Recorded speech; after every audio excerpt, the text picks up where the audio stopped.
Are you ready, all you fans out there?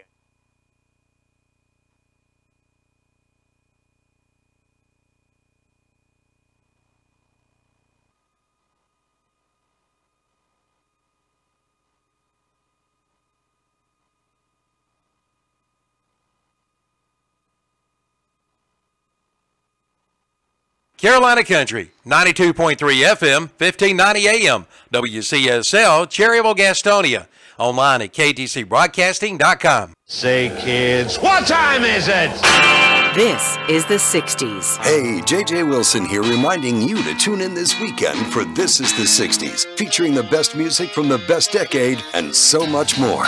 There's 60s television, movies, news, pop culture, trivia, novelty songs, interviews, deep cuts, and a whole lot more. It's peace, love, and rock and roll on This is the 60s.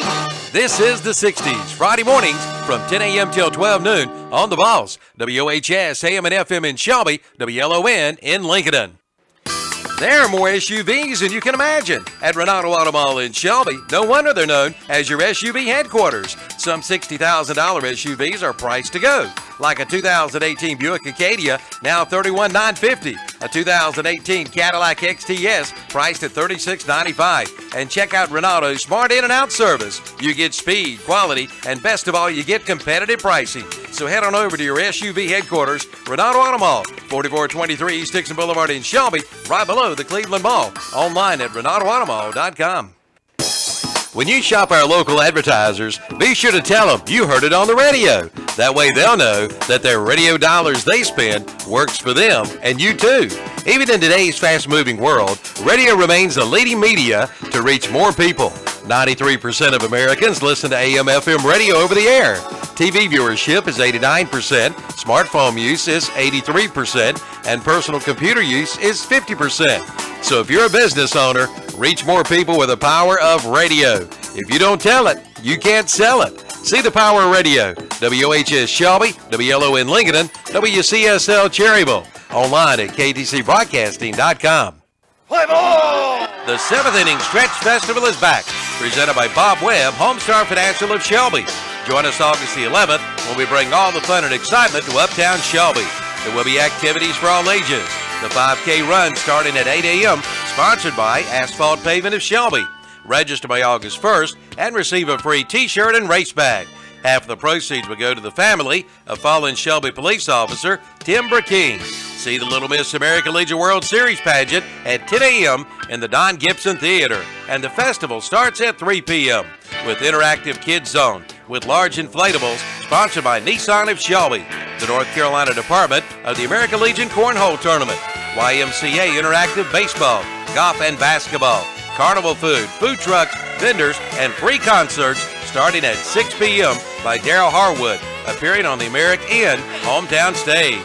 Dirty Grass Soul, sponsored by Settle Heating and Air, and Randy Owen of Alabama, sponsored by Cherokee Auto Sales. Bring your lawn chair and blankets and enjoy the show. The 7th Inning Stretch Festival, Saturday, August the 11th in Uptown Shelby. Visit 7thinningstretch.cc for a schedule of events and sponsors. For those backyard cookouts, head to Hometown Hardware in Kings Mountain for a new Traeger grill. Traeger wood pellet grills pack big hardwood flavor. You can grill, smoke, bake, roast, braise, and barbecue. Grilling has never been easier. Just set it and forget it. Let Traeger work its wood-fired magic for you with wood pellets made of 100% pure natural hardwood. You get authentic flavor and nothing else. See a Traeger today at Hometown Hardware, 110 South Railroad Avenue, downtown Kings Mountain. Has your old heating and air conditioning system been giving you some trouble? Well, have no fear. Bill Shuford Heating and Air Conditioning is here. Bill Shuford Heating and Air services all makes and models. Just call 704-484-0025. Bill Shuford Heating and Air has been Cleveland County's leader in home comfort since 1983, featuring American Standard heating and air conditioning systems. Visit them online at BillShufordHVAC.com. Bill Shuford Heating and Air, 213 Campbell Street in Shelby. Are you ready, all you fans out there in out there land? I say it's time again. Have mercy, let the congregation say, Amen. It's time for the biggest, baddest party in the world. So get on up, turn it up a notch, and get ready to boogie, baby. Ow!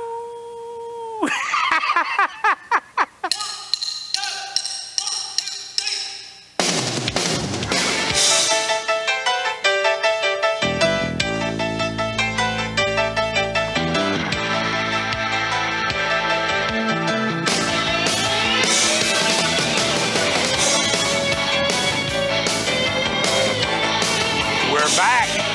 Well, it's Monday night, a new week has begun. I turn on my TV for some pigskin fun. I see a Super Bowl season here on ABC. The biggest game each week is their specialty. I gotta get ready, make everything right. Monday night football's coming on tonight. Are you ready? Hey. Are you ready? Are you ready? We're ready! Are you ready for some football? A Monday night party? Hey, this is Rockin' Randall Hank. Ready to get the good times started. We've got the teams on the field and we turned up the lights. All my rowdy friends are back for Monday night time.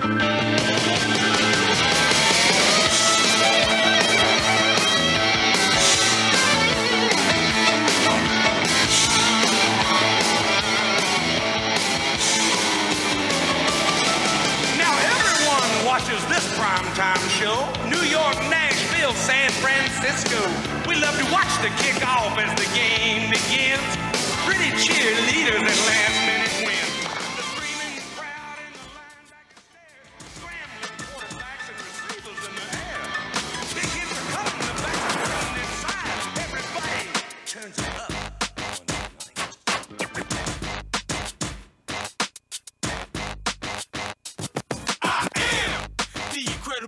I only do things incredible can, cause I am the seed of a chosen breed. You don't see too many like me, cause I am one of the reasons you do what you do when you wanna be me instead of you, cause I am still on beat, showing love to the streets. Come on, you know me, cause that's who I am.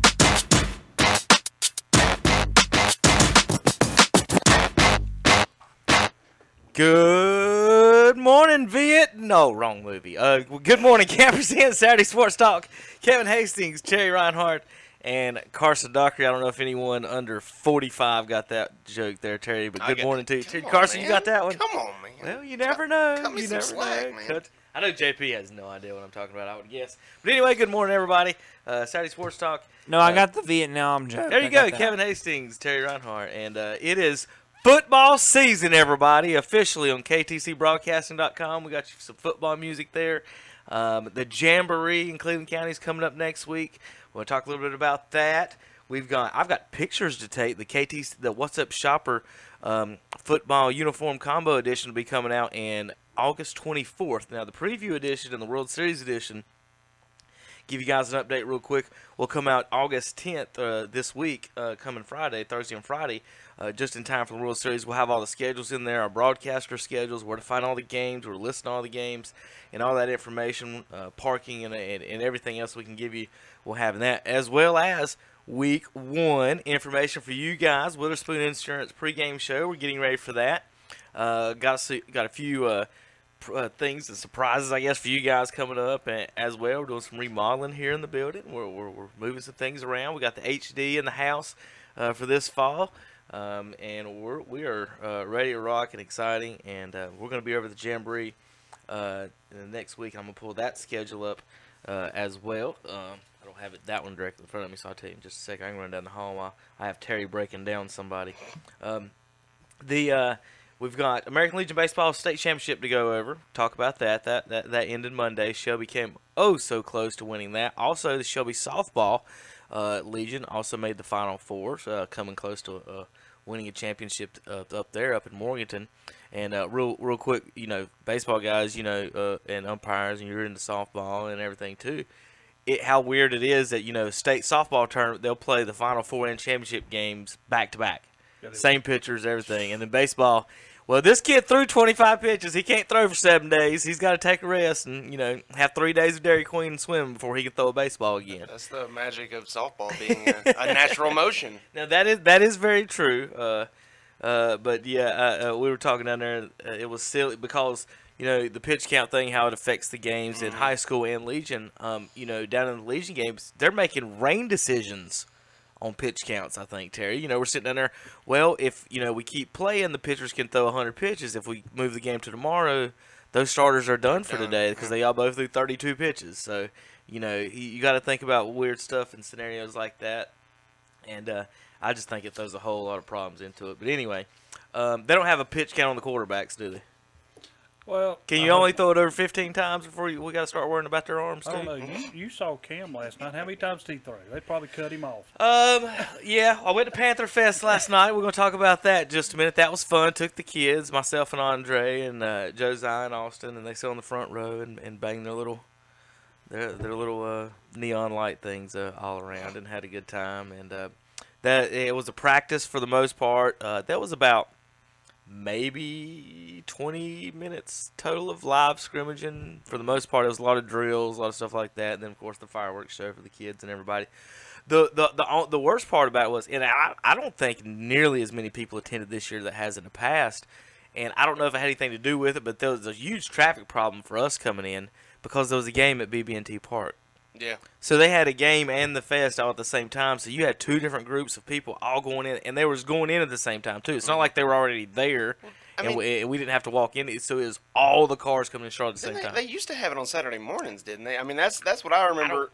I mean, the couple of times that I've went, it's been on Saturday mornings. You've had to get up, and it's not like you've had to deal with any traffic because it's Saturday morning. It was just weird planning to me. I don't know. At some point, one of the two should have had that. And then it was weird, funny / didn't know what to think about people taking pictures and standing in front of the Jerry Richardson statues. Terry, would you got a picture in front of the Richardson statue? No. Would you have hung a sign on him that said "Go Cowboys"?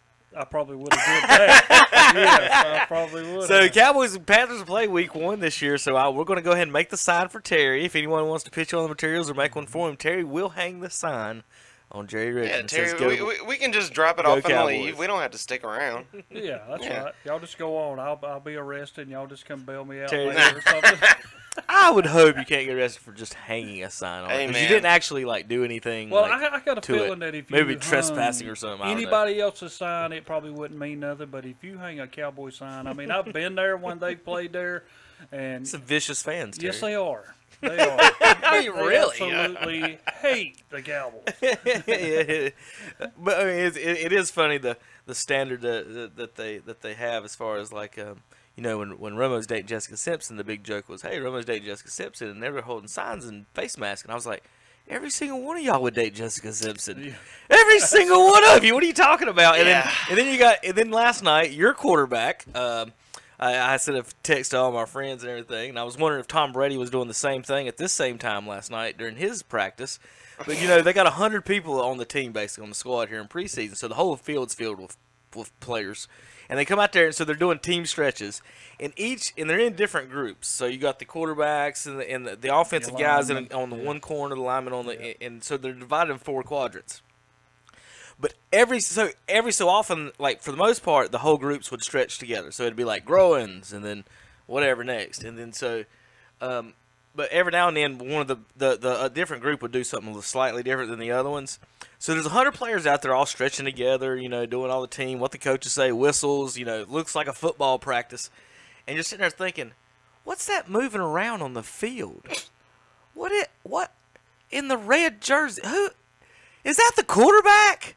The starting quarterback didn't stretch a bit last night. I mean, why not on the field. Maybe he came in 3 hours early and stretched 3 hours early, Terry, so he could dance. He was dancing during stretches. Not one stretch, not one heel toe, not one tap, none of that. He danced probably for 15 straight minutes while everyone else on the team is doing team drills and stretching. The starting quarterback is running around dancing. And then during the special teams unit, while they're practicing, doing kickoff, and we're trying to watch kickoffs and everything, the quarterback, remember, I'm going to not call his name, so just remember how silly this sounds. Cam Newton. Tom Brady. How about this? Tom Brady starting the wave and running around the field running waves. And then they were doing different speed waves, Carson. They were doing slow waves and fast waves. 2 waves going this way, 2 waves going that way. I hate the wave. Wouldn't it be ironic? The starting quarterback. I know this ain't going to happen, but what if he had to pull a groin while running dancing around? and running around? Yeah. He tripped over a firework. I would really hope he would never hear the end of it. That's all I can hope. That's exactly. I can gosh. really. He would be just totally. Oh man! But looking I at the just hate to offense, say something. looking at the offense last night, I know they're not showing out secret, weapons or anything like that. But for the most part, I would say Cam threw 20 passes. There was 2 that went past 8 yards, tops. One was an out route to Greg Olsen. Cam threw it. He would have been sacked because whoever the right tackle was missed the block, and the defensive end, they ran a stunt, and the defensive end would have put it in Cam's chest before he even got it off. So Cam kind of stomped, backpedaled, and threw it. That one went 15, 20 yards to Olsen. Olsen made a beautiful catch. You can't say nothing about it. I was watching his routes and everything. His routes looked pretty precise. He looked healthy, looked pretty good. He's pretty much getting open for the most part. Now, almost every route was get used to McCaffrey on the swing, or the McCaffrey on the end, or the Olsen. So Olsen was basically reading. Yeah, they tried a couple wheels. He caught one.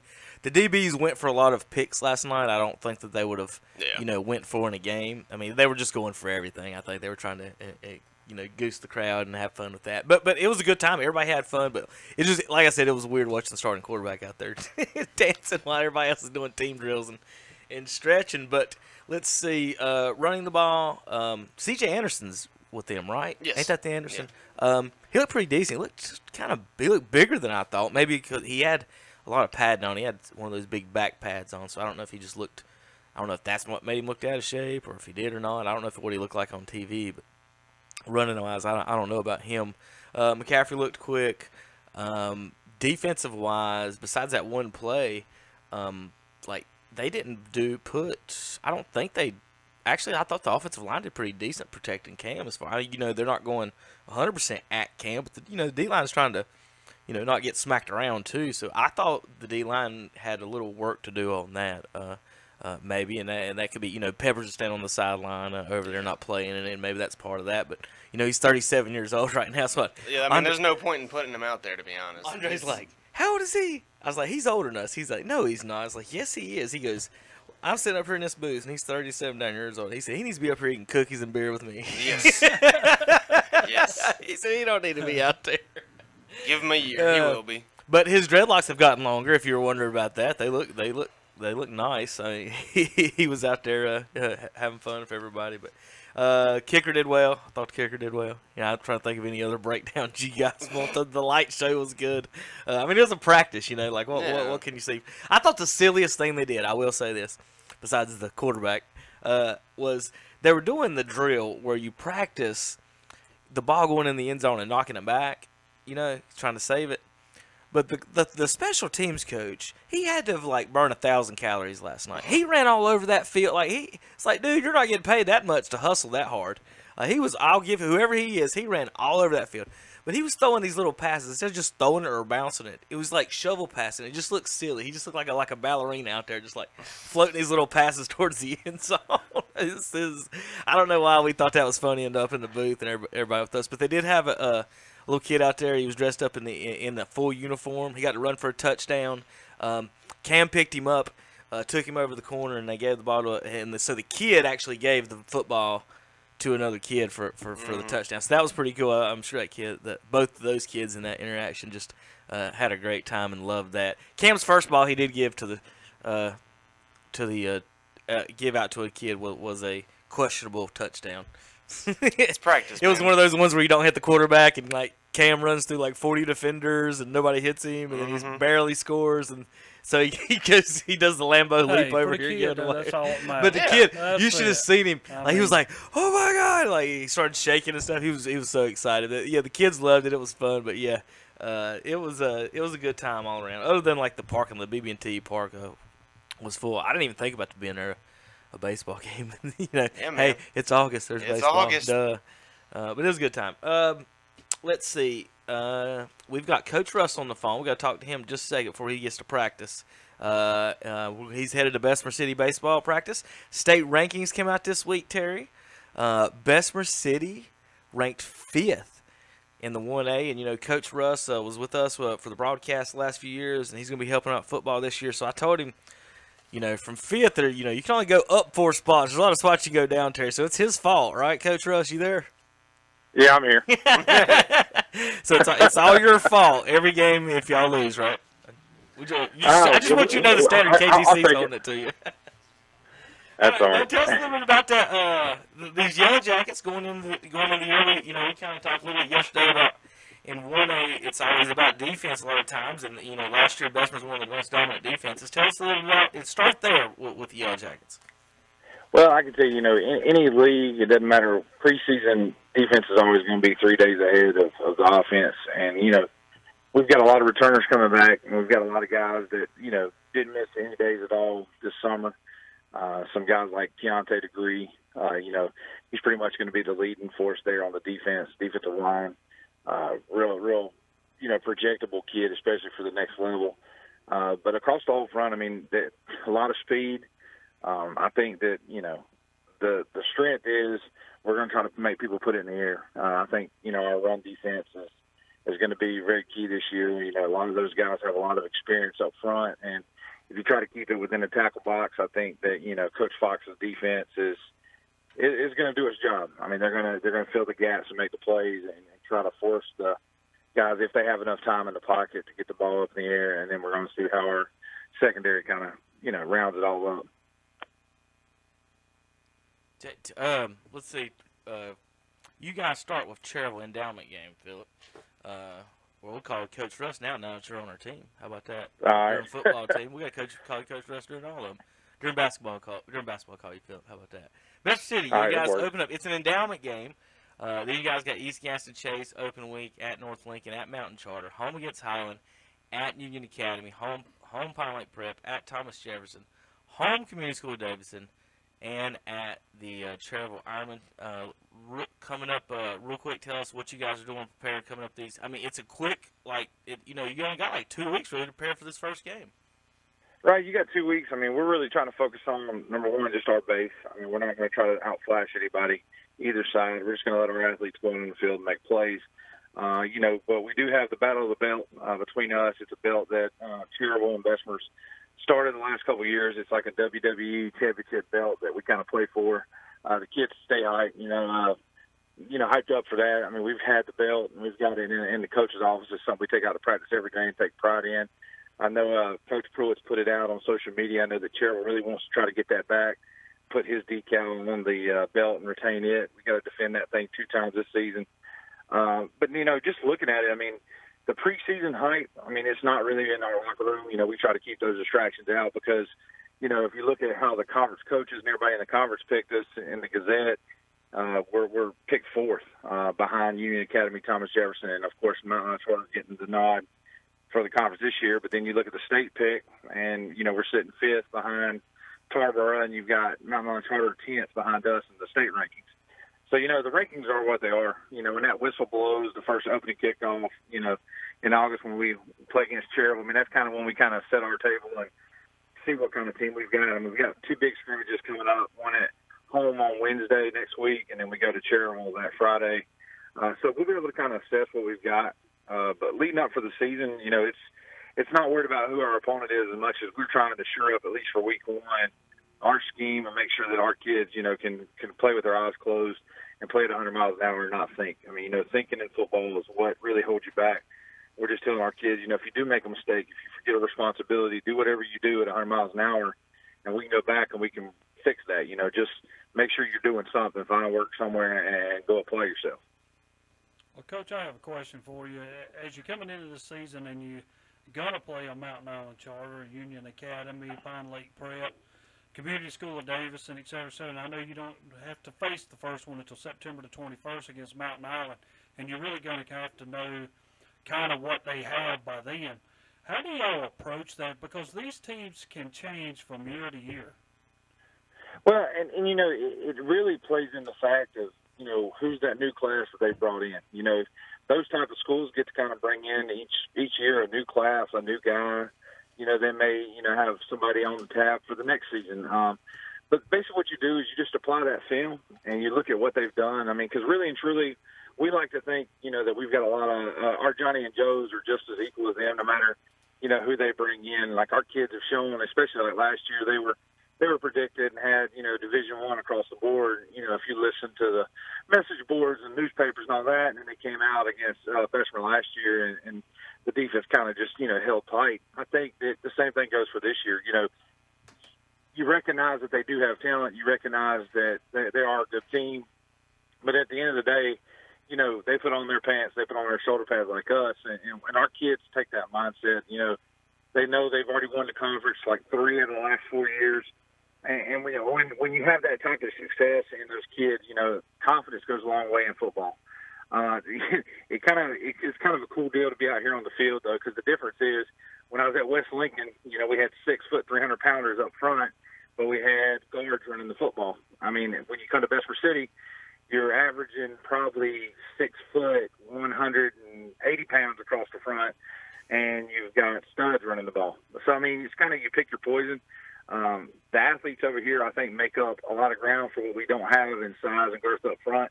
But in a Mountain Island Charter game, they're kids. They're going to make mistakes. That's kind of why Coach Boone kind of goes with the option football. It may bore the fans, it may bore the defense, but that's what we hope to do. We hope to lull you to sleep. And then when we hit that home run, with one of our skill guys, once they get that seam, then, they're going to break and get going in space, and that's kind of what we're expecting to happen. All right, Coach.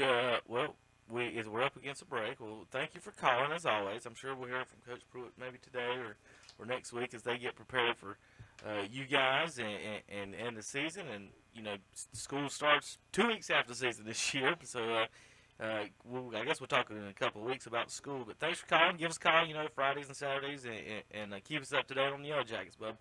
Oh, definitely will. We're going to get ready for we got pictures at 9, and then we got the first day hitting here shortly. Hit day in Bessemer City and everywhere else. Y'all have fun today. Good day of football today. All right, just tell everybody getting the bomb shot. There's going to be some loud noise coming up here from Jack. All right, bud. All right, see you. All right, that's Coach, head coach, baseball coach Philip Russ. Good grief, Philip Russ over there at Bessemer City. This year he is helping out with the football team, assistant coach. He played at Burns. For you folks that know that, Mr. was a Bulldog up there, and then coached over at West Lincoln for a little bit. All right, it's time for a break. We're going to come back. We've got a little bit more local sports to talk about. We've got American Legion, more high school football. We've got to talk about the schedule for both of those coming up in the next couple of weeks. We'll be back, ktcbroadcasting.com.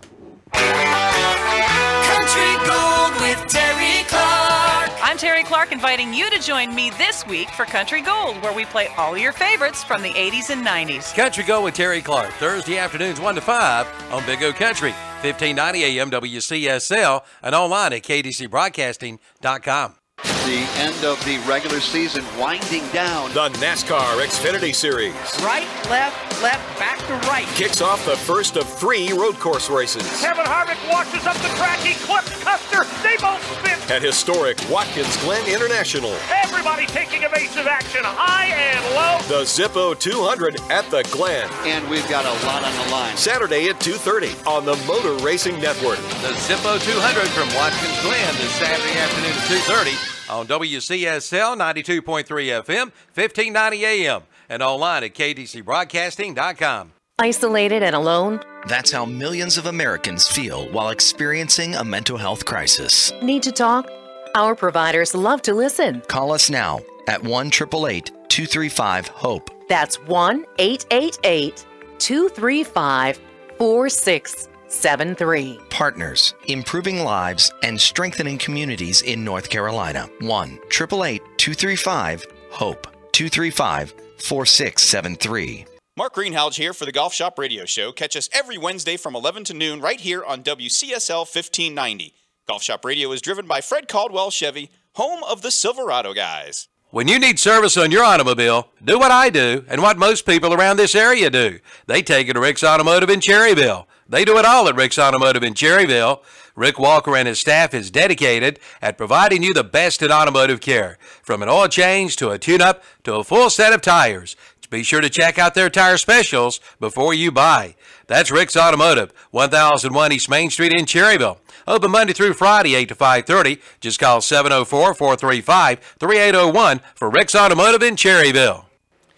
There are more SUVs than you can imagine at Renato Auto Mall in Shelby. No wonder they're known as your SUV headquarters. Some $60,000 SUVs are priced to go, like a 2018 Buick Acadia, now $31,950. A 2018 Cadillac XTS, priced at $36,995. And check out Renato's Smart In and Out service. You get speed, quality, and best of all, you get competitive pricing.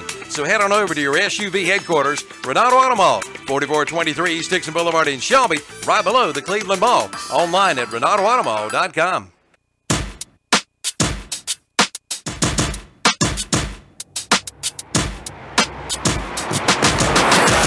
I don't know. That's the last name too. Hey, yeah. Welcome back to Carry on, Jalen. Somebody needs to tell me things like that. All right, welcome back to Saturday Sports Talk. Talking a little local football. We'll get in a little bit of that. Cart, one of the players, and he always been nice to us. Every time he sees me at the game, says hello. Carry on more. Winston-Salem State, right? Yep. Running back, doing well. I think we're just talking about. I think he's going to get probably some looks at running back from the NFL at some point. NFL, I mean, you can run the ball. You know, at some point you're going to get a look. They go through running backs. It's crazy. I mean, just no problem, and that's something that's the shortest career span in the NFL. But that's at the same time that can help guys who want to get in. And we're going to talk about that here in a little bit when we get into the NFL, because there's something I want to bring up to remind me DeMarco Murray and his retirement and what you just said. All right, let's finish up some of the other high school football stuff. We'll talk a little bit of American Legion World Series. The state rankings come out. Like we was talking with Coach Russ there about the Yellow Jackets. South Point ranked 3 in the 2A. Shelby ranked 4. East Lincoln got votes and was at 15.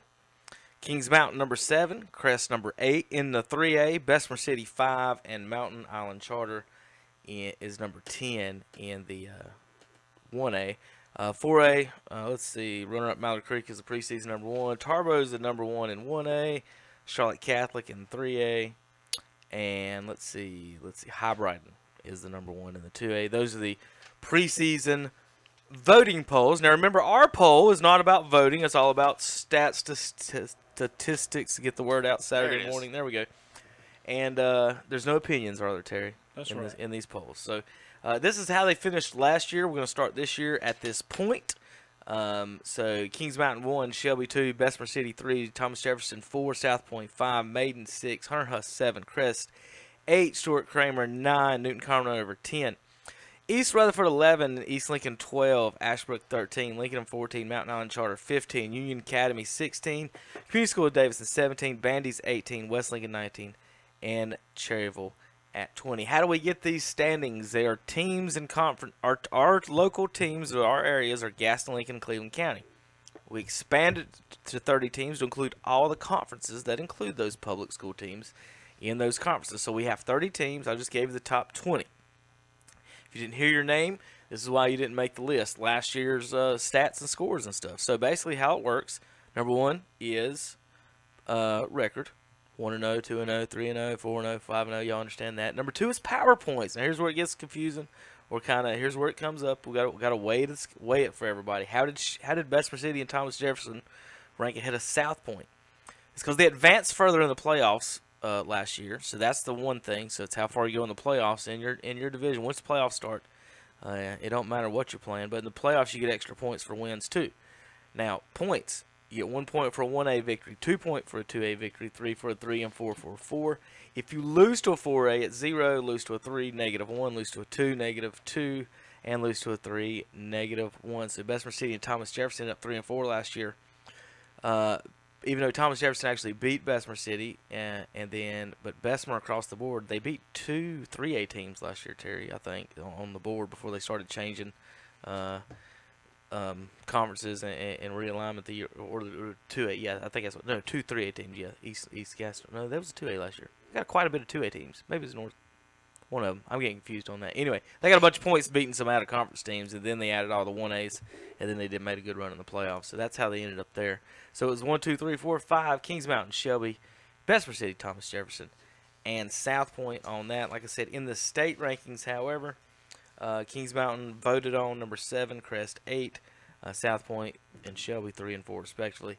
And, of course, for Will Boykins and Crest Chargers, I got some work to do over in Bowling Springs at 8. Bessemer City's number 5, the best green and gold team in Gaston, Cleveland, and Lincoln County. I mean, you guys, and then on your board, they tell me that what we had, they didn't like the way we did defense, Terry, did they? So we redid it for them, did we? We did it the way they wanted to. We tried to help them out. We did it exactly the way they wanted to, and they still ended up Bessemer City 3, Crest 8 last year. So, I mean, you guys, if you work hard and persevere, you guys can do well. I promise you. Over there in Bowling Springs, I got some text yesterday that their helmets was looking pretty snazzy, and the green, the all yellow look like the Packers, but a C. So, if you don't know about that, Shelby this year won the Cam Newton 7-on-7 drill. So look forward for that. Kings Mountain, everyone knows this about Raquelin Mack quarterback returns as well. I think they had like 15 starters return as well off a pretty good team from last year. Raquelin, sorry, we'll get your name right. The Observer spelled it McKalen. That happens. It is incorrect. That is not right, but we got you, Raquelin. And so good luck to you guys this year. Terry, any other things you're looking forward to? Now, look, we're about to talk about week 1. You just want to let's gloss over that for a second. And you guys are going to do your pregame show on Wednesday, folks. The first pregame show is Wednesday, August 15th, 5:30, because Shelby plays Wednesday, August 15th at 7, because the American Legion World Series is the same week as week 1 of football this year. And so Shelby and Freedom have been moved to Wednesday. We'll have that on WHS 101.5 FM and 1390 AM. But of course, you can watch the pregame show with Terry and Carson and Shannon Allen, and I'll pop in here in a little bit for some comments and anything else that I can help with here in week 1. And we'll talk rankings. We'll talk the schedules, what we got looking forward to. But Wednesday, folks, Wednesday, August 15th is the first day. Now, the Jamboree is the 10th. Now, you can hear us, the Jamboree. We'll do live video from Shelby. This is our practice night as well, and we'll have Crest, Shelby, Kings Mountain, and Burns as well. Now, I'm going to go off the top of my head. I know I'm going to mess this up. Let's see if I can get it right, because I haven't walked down the hall yet and got that schedule. Kings Mountain is versus Newton Conover at 6. Okay. Crest is versus Independence, Terry, at 7. They'll kill them. Crest will kill Independence.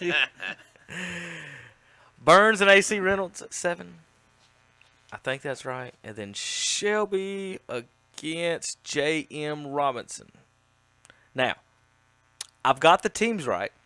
I think I have the matchups right. I will confirm before the end of the show. I know I have the teams right. But I'll walk down the hall here in just a few minutes on that. But all right, real quick, let's talk week 1. Carson start on the far end, and we'll work our way back and talk about the KTC broadcasting games. First of all, I'll read the open week. Highland Tech, Kings Mountain, and Ashbrook do not play week 1. So Highland Tech, Kings Mountain, and Ashbrook, get out there and see ball games for some of you folks. Tune in to KTC if you're going to go somewhere else besides the ball game that night. And guess what? They will fall in our poll. Yeah, they will. They're going to drop in our poll. They're going to have to be somewhere around 10th or 12th at 0-0. They'll be between the teams that are 1-0 and the teams that are 0-1. So Kings Mountain won't play. Kings Mountain won't play a game in our poll, Terry, and they'll drop from 1 to about 12. That's it. That's how it works. Tough poll, boys. Tough poll. Got to win to be in, don't you? Yeah. All right, Terry, Carson, let's start with the far right, and we'll work our way back this way. I think that's the 1A, Southern Piedmont 1A conference. Yeah, starting in that Southern Piedmont 1A, it'll be Northmore heading to the Community School of Davidson, Christ the King heading to Mountain Island Charter, Northside Christian heading up to Pine Lake Prep, and Hickory Grove Christian traveling to Union Academy. On the next board, we got Polk County against Chase. We'll be able to find out what Chase is going to have this year. Every time I go into every year, I think about Chase and Shelby. A lot of people say, how come? Well, I mean, when you've never beat somebody, you always think, when's year one going to come around? So I want to see what Chase has this year. Newton Conover against at Bunker Hill, St. Stephen's at Bandy, South Stanley at East Rutherford, and RS Central at McDowell. Forest View is at East Lincoln. North Lincoln, Thomas Jefferson. That's a new matchup. Drawn at West Lincoln. You guys have been playing each other for quite a few years. Terry, you got a quick synopsis on that matchup? It's just a big game, and we've went over this for the last for 2 playoff weeks. Purposes, right? At week 1? Yeah, I think it is. I mean, I think it has been in the past, but they expect more from West this year. Exactly. I don't want to put words in your mouth. That's the big thing. I mean, I want to see what West Lincoln's got. Got a lot of returning juniors that moved up to seniors this year. A lot of tough losses last year. 5 games that they could have won, that they end up losing at the end. But this year, hey, let's see if these guys learned from that and got new motivation and understand what winning's about and can finish off games. And this will be a big game for West Lincoln. Well, folks on the Cherville end of the county know about the Western matchup between Cherville and Bessemer. What about the East-North matchup? East Gaston and North Gaston will be week 1. That should be a big matchup, big gate as well. They had, 800 yards of offense last year in that one, like 66 combined points. Was that 100? Yeah, a lot of points in that one. Patton at Hunter Huss, Carson, and they've got some big expectations of Husky. Why are they not ranked on this ranking? Hey, man. Do you question that? A little bit. Yeah? I mean, at least not being in the top 10. I mean, you've got all that talent on the defensive side of the ball. You got Zoe Wallace. Terry gave you the old really head nod on that one, too. Yeah. Yeah. I mean, you've got Zoe Wallace coming back in as a junior now. He's been on the varsity level for this is going to be his 3rd season, so he'll be really comfortable, I think, in that quarterback spot. It's just – for Huss, it always comes down to playing smart, being disciplined, not turning the ball over, and especially not killing yourself with penalties. Do you not think it's one of those things, Carson, as you come into every year, if you're a Shelby, if you're a Crest, I don't care what you've done in the past, they're going to put you in it because they expect you to be good. Talk about top 10. Yeah, you're a name. You're a name. If you're a Hunter Huss, they like, okay, show yourself again. Yeah. And then if people voting on the eastern side, well, who's Hunter Huss? Yeah, exactly. They don't know that's how it goes. And I understand that, but I mean, at the same time, you've got a team that a couple years ago gave Shelby probably their best game in that 5-year stretch. I mean, they're a team that's gone pretty deep over the past couple of years. But at the same time, I get what you're saying, Terry. It's not like Huss has some sort of state title record or anything like that. But at the same time, it's not like Huss has ever. They're never really a pushover necessarily. I mean, there's been teams that have been weaker than others, and some teams that have been considerably better than others. But at the same time, I feel like Huss, they're a team that's going to be around, and they're a team that's they're going to play you hard every single game, and that's that's sort of the what Coach McCoy's put into that team is they're not going to quit on you. They're going to play the full 48 minutes, and it's going to be tough every time you play Huss. Yeah, and it's one of them things that when I look at stuff like that, I mean, that's like West Lincoln. West Lincoln could start off 6-0.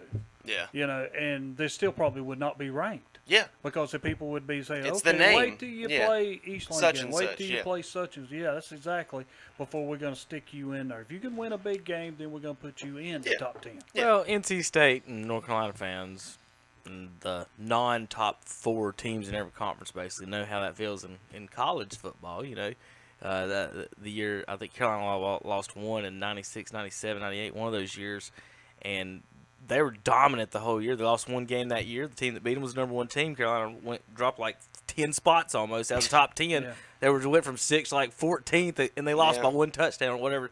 The #1 team that won the championship, but because their name was North Carolina and not you're Florida playing State. football. And if it was the opposite, Florida State would have been ranked 6th. Yeah. 7th maybe. They'd dropped 1 or 2 spots. Yeah. And so preseason rankings don't mean a thing. Just like ours don't, like we said. Kings Mountain ain't even going to play a game, and they're going to drop 12 spots and out of the top 10 in week 1. So they don't mean nothing. I was looking, and this is up in the 4A, and I know a lot of people around here don't pay attention that I do. But in Class 4A, it's got runner-up Mallard Creek is preseason #1. Well, in that Powerade 7-on-7, Butler beat Mallard Creek in that thing, and going to play a Wilson team out of New Hampshire or somewhere up that way, and lost in the championship. But that just shows. I mean, you don't know what people have got. And 7-on-7 is a lot different from real football. It really is. All right, let's switch over the last few minutes here before we get out here. American Legion World Series action. American Legion State baseball. And then we're going to get to the World Series. State baseball action. Shelby, post 82, one of the most, I would say, in person that I've seen, resilient teams. I could say, especially at the state. They were down every game they won. You come back and win every game except for the last, and then there at the end, Wilmington just a buzzsaw of a team. The pitcher that won the game,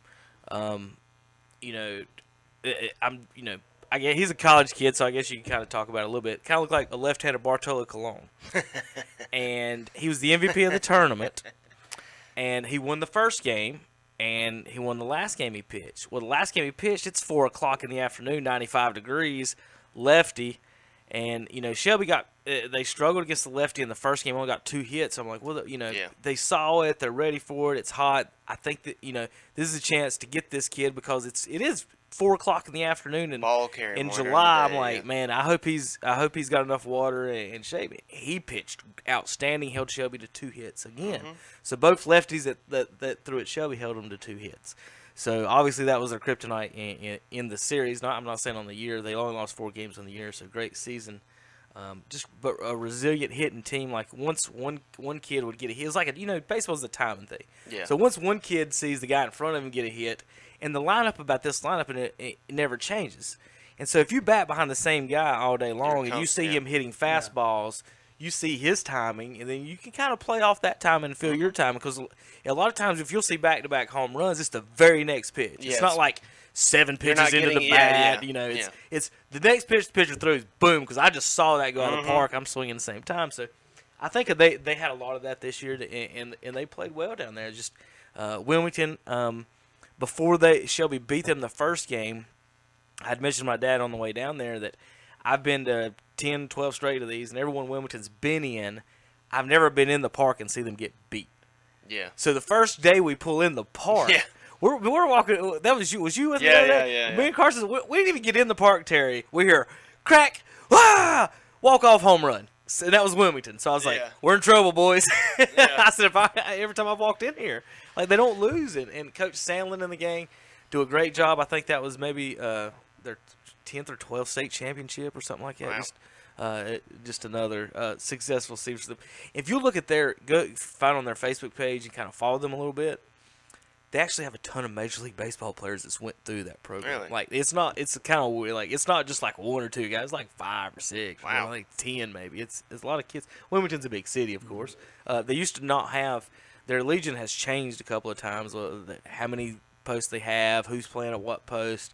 The guys I played against and went to Appalachian with, they said that there was only 1 post when they were there, but the way they had them set up was that it was just your high school basically. So if their high school team wasn't any good, their Legion team wasn't going to be good. Yeah. And then he's like, well, we live at the beach.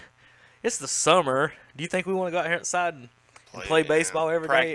Practice every day in the heat, knowing we're going to get hammered. He said, we had 4 or 5 good players, but the rest of them, they didn't have that good a team, and then half the players wanted to, like I said, play at the beach. So different circumstances since then, and like I said, in the past 15, 20 years, they've just been outstanding. Carson, any comments or anything from the Legion World Series? I know you only went to 1 game, I think. Yeah, right? I mean, it was in that 1 game, Landon Smith, that lefty for High Point Thomasville, was really good. And High Point Thomasville, I'm sort of surprised that they got beat. I mean, they didn't win another game. That's crazy. Seeing the plays that middle infield made, that was it wasn't even the pitcher. Carson's right. I mean, it was the defense was outstanding. I mean, it was one of those teams that we talked about it on the show. I mean, I realized that probably maybe 4 or 5 out of the 9 players on the field were college kids, but I mean, even then they looked like polished college players. I mean, they looked really comfortable. Like, I mean, Kevin, I think you said it at one point. For them, it looked like they were just playing on a Tuesday afternoon. Like there was nothing real important about that game. They looked so comfortable out there, and to find out that they didn't win any other games, that kind of just blows my mind a little bit. The second baseman that made the backflip, it wasn't like a normal, backhanded top flip double play with his glove. It wasn't a normal scoop. He caught it backhanded and then still flipped it with his glove. No look, and then the kid at short just barehanded and threw him at first. It's just outstanding. One of the best plays, maybe if not the best of the series. Shout outs to Will Stites. The first game, you saw him had a little trouble with the heel. After that, every game after that, he made an outstanding play, and he was on top of it, and he's a fun kid to talk to. Came up and talked to us in one of the games. Couple of other Hey-Tos in the tournament. Kind of, if I can remember, go down the lineup. Riley Cheek, of course, lead off. It may have been his last year, I think, maybe. Yeah. And it's been we've seen him for years. So congratulations on a good career for that. Kobe Ferguson could absolutely fly. He come in and saved the Wilmington game. No hit Wilmington. for 4.5 innings out of center field relief duty. So outstanding on that. He tries to drag bunt about every time. He's so fast, and he about got on one of them. It would have been like it would have been a bases loaded one. It would have been a big play. He did get on one I saw. Logan McNeely coming in. I thought I've always liked watching the kid bat and swing the bat. He reminds me a lot of his setup and the swing of Albert Pujols. He hit 375 or something like that, but it didn't seem like it. What was outstanding for him, he threw out, I think, 3, maybe 4 runners at home plate from right field in this series alone. He threw 2 out in the last game, and I know he threw one out earlier, and so I can't remember if it was 4, but he's just piling them up out there. They're daring him in right field, and he came out throwing. Big Ben Ledbetter hitting the bat. He led the team hitting this year, just pounding the ball. And he led. I think he had 5 home runs. He batted .352 this year. I was going to talk about the leaders. Actually, Logan ended up leading the team in average at .373. And then Colby actually, 382. Colby got a bunch of hits there late, got past him. So he sneaked by Logan on that. So I'm going to go down that list in just a second. Let's see on down the line. Luke Sism at first base. D-Ray called him to be the player of the watch for one game, and he got the game-winning hit in the game. D-Ray called him to be the player of the watch. So Luca, D-Ray says he's a good kid and knows him quite a bit, so he went with him. And that was just kind of out of the 5-hole. He's batting in the 5-hole, hadn't really, been a feature for anything, and D-Ray caught it, and he nailed it. Good. And Luke, I tell you what, hits the ball so hard. You know the classic lefty Terry that just swings really hard and pounds the ball into the ground?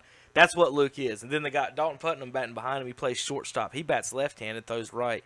And I think the story about him, he led 2 statistical categories in the area, and he pitched quite a bit. Did a really good job as well, all around. I want to see what it said about him real quick on Richard Walker's stories and stats. As always, I want to thank him for helping us out.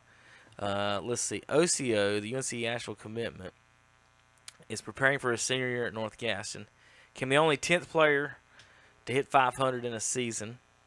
He joins future professionals Buddy Lewis, Wes Helms, Matt Postel, and Tyler White as Gastonia players to hit 500 or better. So that's Gastonia players that hit 500. I don't know. He did hit Richard Utmez and Ralph or Norris and any of those. I don't know what they hit back in those days. OCO led with the 515, 17 of 33. Didn't get as many at-bats as everybody else, but caught quite a few there. Jonas for the Gaston Braves, 486. Dane Holmesley of Cherryville, 407. He was the only other player over 400. Then Levi Kaiser, 395. Brent Walsh, 395. Logan Philemon, 390 from Lincoln County. David Borges from Lincoln County, 386. Colby Ferguson from Shelby, 382. Logan McNeely, 373.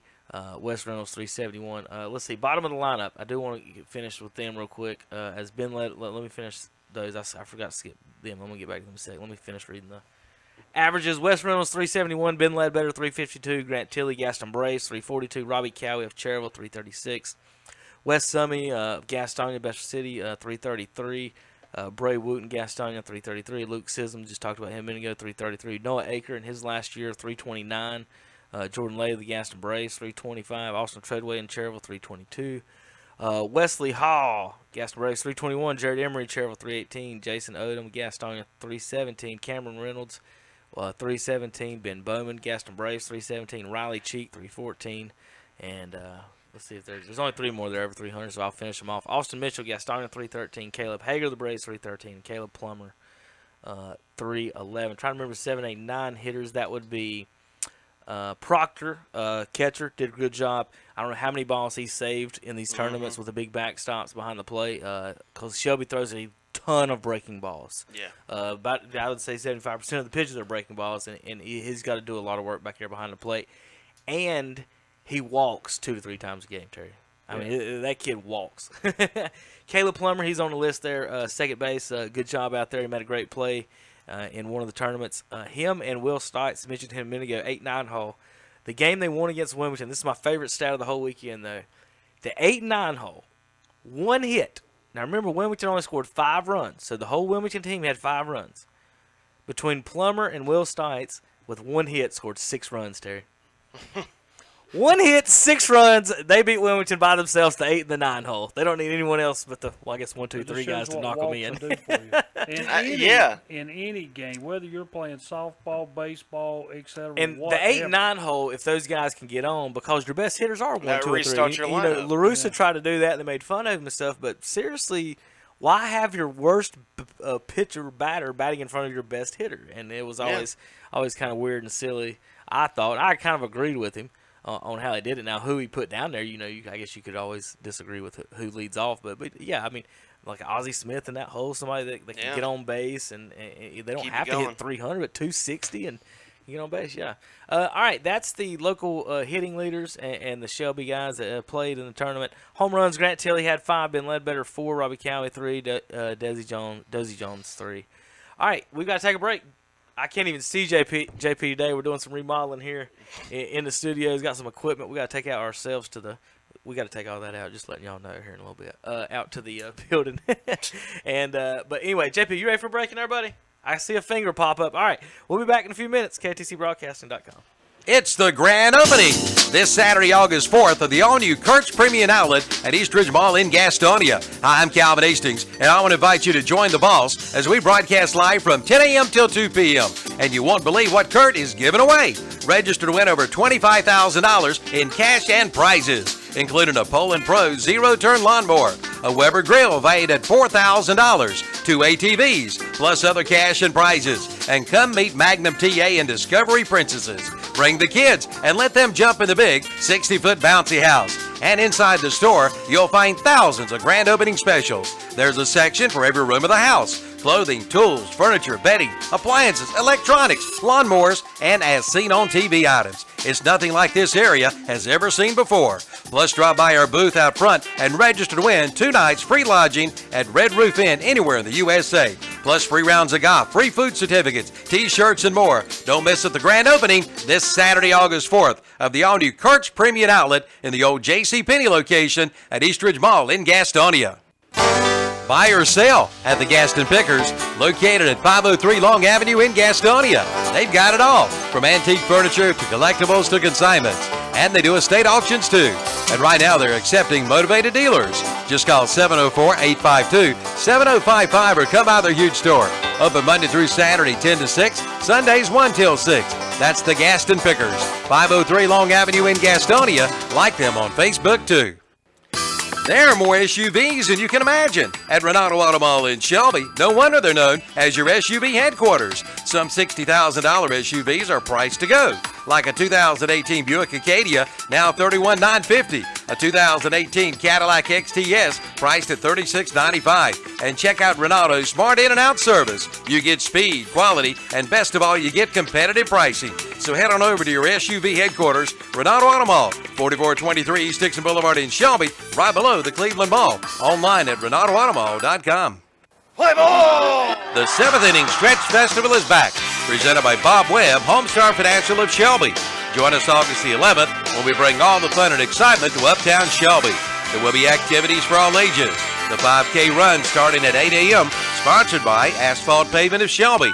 Register by August 1st and receive a free T-shirt and race bag. Half of the proceeds will go to the family of fallen Shelby police officer Tim Burking. See the Little Miss American Legion World Series pageant at 10 a.m. in the Don Gibson Theater. And the festival starts at 3 p.m.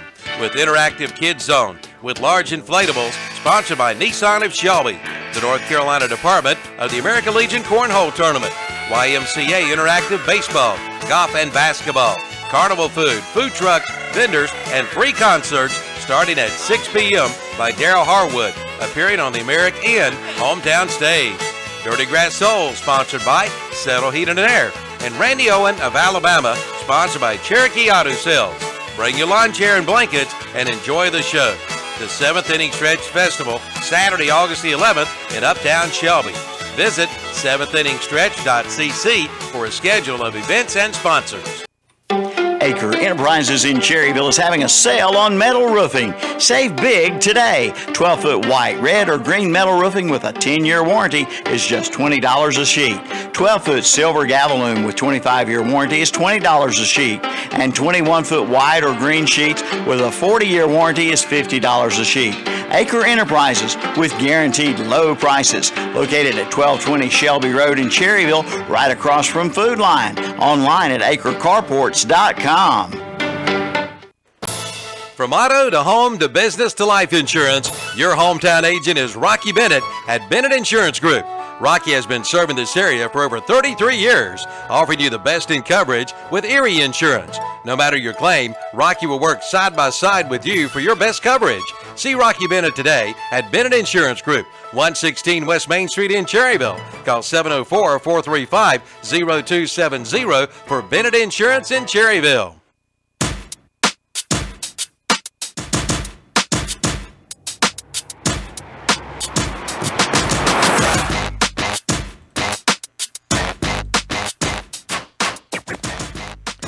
And good morning, Campers Inn Saturday Sports Talk of Kings Mountain. We're in Cherryville, but Campers Inn is in Kings Mountain. Today, I had a and I don't know if I was just hungry getting late last night, but I have to commend whoever made my biscuits this morning. That was one of the best biscuits I've ever had. It was really great. Terry Hunter, put his foot in it. Yeah, is that what it was? Hunter, if you're watching and listening this morning, you missed an excellent egg and cheese biscuit this morning. Just a delicious biscuit. Terry, what did you have this morning to eat? I had a gravy biscuit with a side of bologna. Mm. It was Carson. Liver mush, egg, and cheese. Liver mush, egg, and cheese. JP, what'd you have in there, boss? Sausage and cheese. Sausage and cheese. Last week, JP, you guys had a little fundraiser there, barbecue butt fundraiser. So I've been eating barbecue butt all week. Thanks for your butt, JP. It was nice. Man, don't ever say that again. Be honest, that just sounds wrong in every sense of the word. Don't ever say that combination of words ever again. Wish we had the camera on JP's face on that one. For you folks listening on the radio, 92.3 FM, 107.5 FM, 1050 AM, 1590 AM, and you can watch online, as always, YouTube.com. Go to ktcbroadcasting.com for the links. Top of the page, you can click on the big green button, as always, and listen. If you want to watch, just click on the artwork there, top of the page, at the top of the page, our schedule there at the top of the page. Race this weekend, Terry, at the Glen. Terry, you don't like road courses? Sunday, August you 5th. hate turning right, Terry? That's exactly right. I hate it. 3 o'clock. He could never be a UPS driver, man. He hates right turns. Well, all I know is Kyle Busch won, and we tied Harvick with 6 wins each for the year. We kind of make a little distance between us and Martin Truex. You know, they talk about the dominant 3 every week now, since those 3 guys are the ones winning. And they're talking about now it's all going to come down to who's got the most points. Now to get in, only 5 races left. And then we got to go to this whole road course stuff, which Kyle Busch is not bad at that. Kevin Harvick's not, or Truex is not bad racing at a road course. So we'll see what happens. Now, Terry mentions the road course. You know, there's road course in the playoffs this year.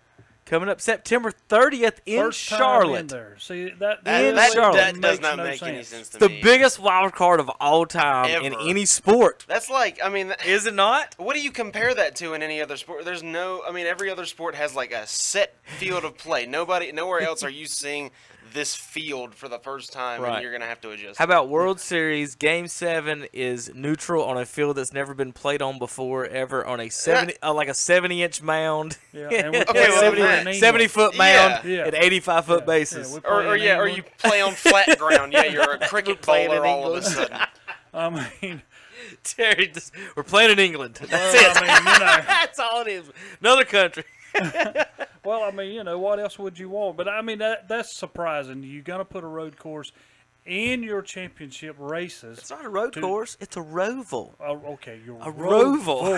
Into this thing. Roval. You know, and a lot of people was complaining about Talladega, you know, that being in there because it's a wild card thing. No telling what can happen. Everybody's going to be involved in a wreck. Well, you know, you should have left Talladega and all that stuff in it, so we'd have all of that to go through too. I think as far as NASCAR, they need to make it more wide.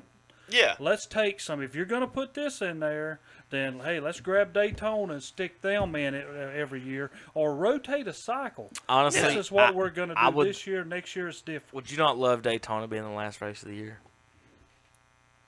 The I'm second gonna Daytona. be honest with you. First and last race of the year. I don't want Homestead to be your last race. I don't either. I don't. It doesn't. Here's it doesn't, how I think it it ought doesn't. to First finish. and last race should be Daytona. That's my proposal. Well, here's what we should have, and I think this is how it should end.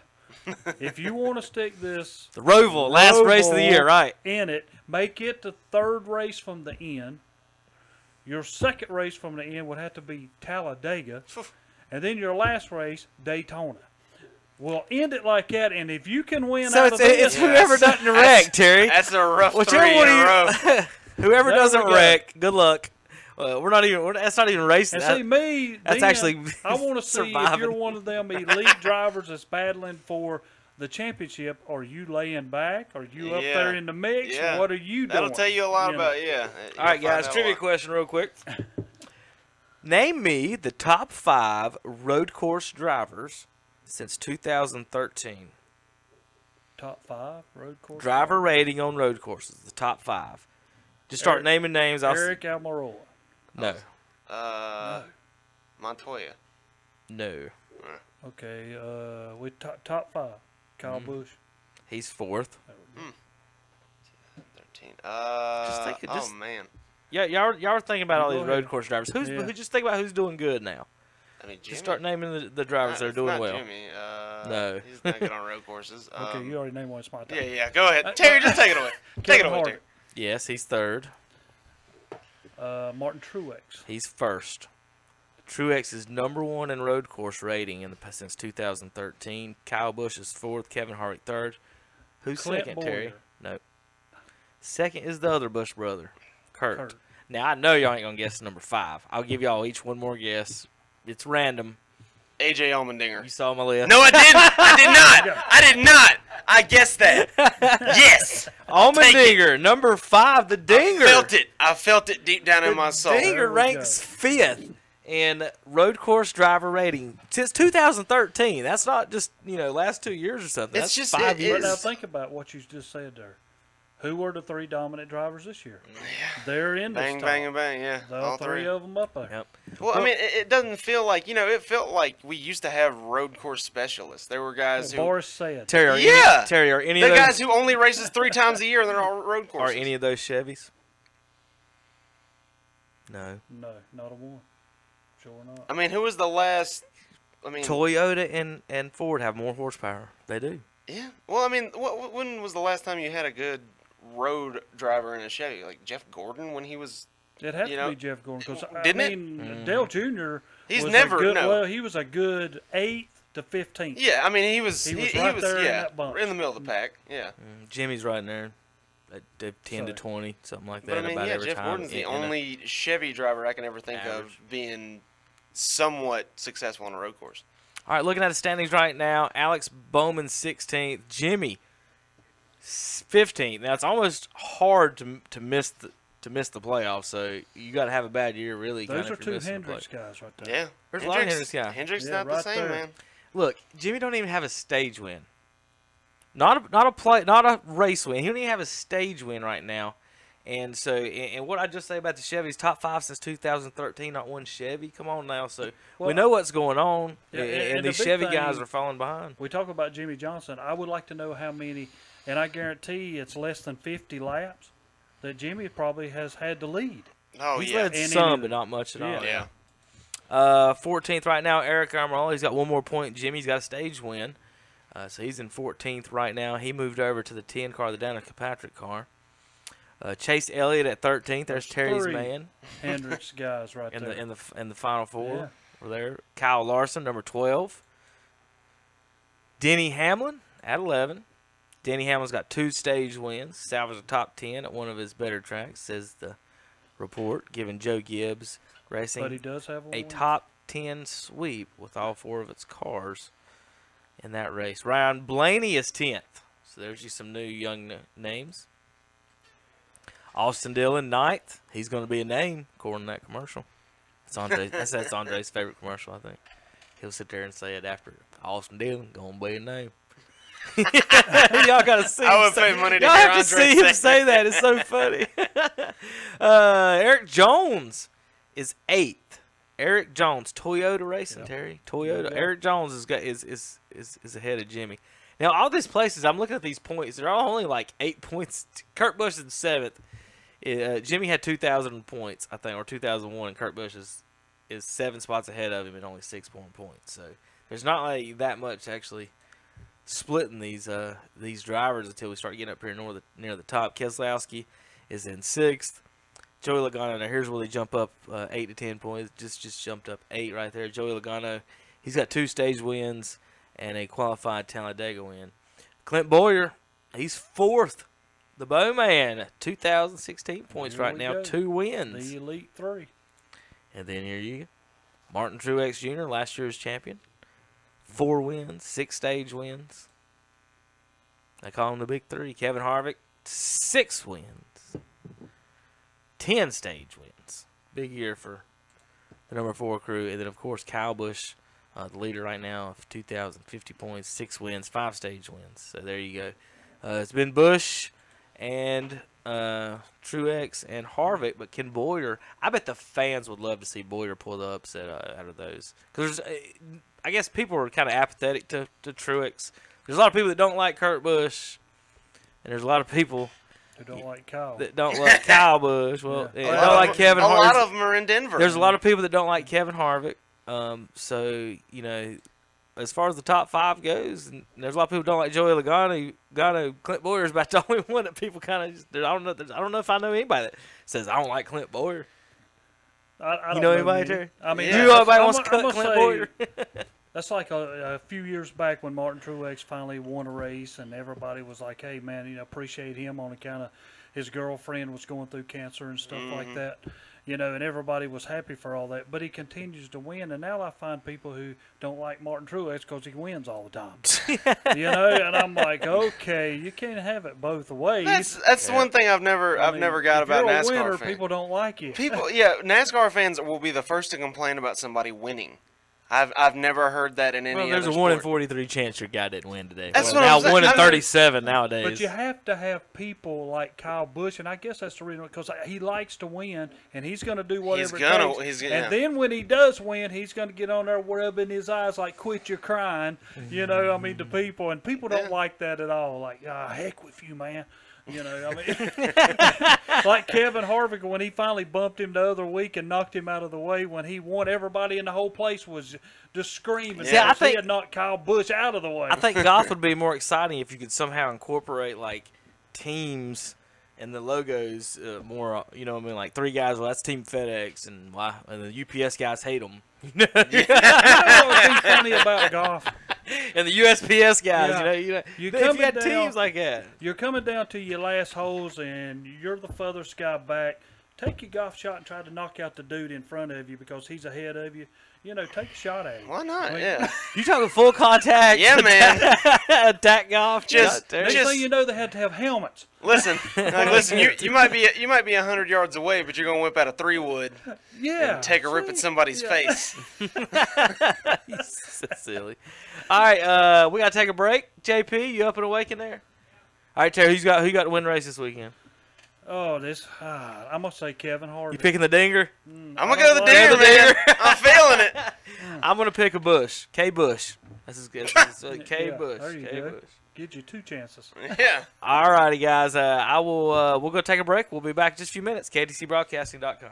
It's the grand opening this Saturday, August 4th of the all-new Kurt's Premium Outlet at Eastridge Mall in Gastonia. Hi, I'm Calvin Hastings, and I want to invite you to join the boss as we broadcast live from 10 a.m. till 2 p.m. And you won't believe what Kurt is giving away. Register to win over $25,000 in cash and prizes, including a Poland Pro zero-turn lawnmower, a Weber grill valued at $4,000, 2 ATVs, plus other cash and prizes. And come meet Magnum TA and Discovery Princesses. Bring the kids and let them jump in the big 60-foot bouncy house. And inside the store, you'll find thousands of grand opening specials. There's a section for every room of the house. Clothing, tools, furniture, bedding, appliances, electronics, lawnmowers, and as seen on TV items. It's nothing like this area has ever seen before. Plus, drop by our booth out front and register to win 2 nights free lodging at Red Roof Inn anywhere in the USA. Plus, free rounds of golf, free food certificates, T-shirts, and more. Don't miss at the grand opening this Saturday, August 4th of the all-new Kurt's Premium Outlet in the old J.C. Penney location at Eastridge Mall in Gastonia. The end of the regular season winding down. The NASCAR Xfinity Series Right, left, back to right. kicks off the first of 3 road course races Kevin Harvick washes up the track. He clips Custer. They both spin. at historic Watkins Glen International. Everybody taking evasive action, high and low. The Zippo 200 at the Glen. And we've got a lot on the line. Saturday at 2:30 on the Motor Racing Network. The Zippo 200 from Watkins Glen this Saturday afternoon at 2:30 on WCSL 92.3 FM, 1590 AM, and online at ktcbroadcasting.com. There are more SUVs than you can imagine at Renato Auto Mall in Shelby. No wonder they're known as your SUV headquarters. Some $60,000 SUVs are priced to go, like a 2018 Buick Acadia, now $31,950. A 2018 Cadillac XTS, priced at $36,995. And check out Renato's Smart In and Out service. You get speed, quality, and best of all, you get competitive pricing. So head on over to your SUV headquarters, Renato Auto Mall, 4423 East Dixon Boulevard in Shelby, right below the Cleveland Mall. Online at RenatoAutomall.com. Play ball! The 7th Inning Stretch Festival is back, presented by Bob Webb, Homestar Financial of Shelby. Join us August the 11th when we bring all the fun and excitement to Uptown Shelby. There will be activities for all ages. The 5K run starting at 8 a.m., sponsored by Asphalt Pavement of Shelby. Register by August 1st and receive a free T-shirt and race bag. Half of the proceeds will go to the family of fallen Shelby police officer Tim King. See the Little Miss American Legion World Series pageant at 10 a.m. in the Don Gibson Theater. And the festival starts at 3 p.m. with interactive kids zone with large inflatables, sponsored by Nissan of Shelby, the North Carolina Department of the American Legion Cornhole Tournament, YMCA Interactive Baseball, Golf and Basketball, carnival food, food trucks, vendors, and free concerts starting at 6 p.m. by Daryl Harwood, appearing on the American Inn hometown stage. Dirty Grass Soul, sponsored by Settle Heating and Air, and Randy Owen of Alabama, sponsored by Cherokee Auto Sales. Bring your lawn chair and blankets and enjoy the show. The 7th Inning Stretch Festival, Saturday, August the 11th in Uptown Shelby. Visit 7thinningstretch.cc for a schedule of events and sponsors. Beam Construction Company in Cherryville is now hiring. Right now, Beam Construction Company has job openings for carpenters and masons. Just apply at their office at 601 East Main Street in Cherryville. Since 1925, Beam Construction Company has been dedicated to building the future of the Piedmont regions of North and South Carolina, from schools to churches to town halls. For more information, call 704-435-3206 or visit the website at beamconstruction.com. Beam Construction Company, dedicated to building your future. When you need septic service, call the experienced pros at Dennis Willis Septic Service of Cherryville. Their contractors are experienced, knowledgeable, and prepared to exceed your expectations. Fully insured, Willis Septic Service offering pumping, installation, service and repair, and inspection on all major septic systems. Call the pros today. Dennis Willis Septic Service of Cherryville, 704-864-1549. Proud supporters of Cherryville Ironman Baseball.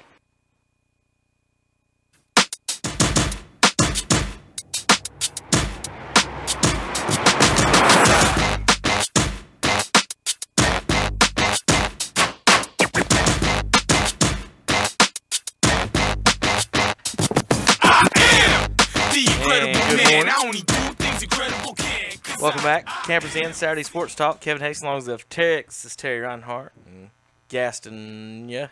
Gastonia. You all right, man? Gastonia don't sound right. It's hard to rhyme or nickname someone Gastonia. Gastonia. Carson Dockery. Yeah, you don't have to call me that. That's fine. I know. I'm sure I don't. That's fine. That's we're fine. I'll be okay without that. We're about to talk baseball. Royals baseball, Terry? You want to talk that? Or we let's talk some Royals baseball. Season officially over, Terry. We've been over. Been over since we started the year. Yeah, before it started. They were over in We February. was trying to get rid of everybody then, and we finally got rid of Mustafa. So now everything's great in Kansas City. So what Terry really wanted to talk about was Yankees-Red Sox. Yes. Yeah. If anybody saw the game last night when the Yankees and them started, Boston's on the mound, and they threw at and hit Garner. I think Brett the guy, Gardner, they hit him. Well, in the very bottom of the first inning, I can't forget who the guy was pitching for the Yankees, but his Severino. first pitch, Severino. His first pitch was at the head of the Boston guy. Yeah, boy.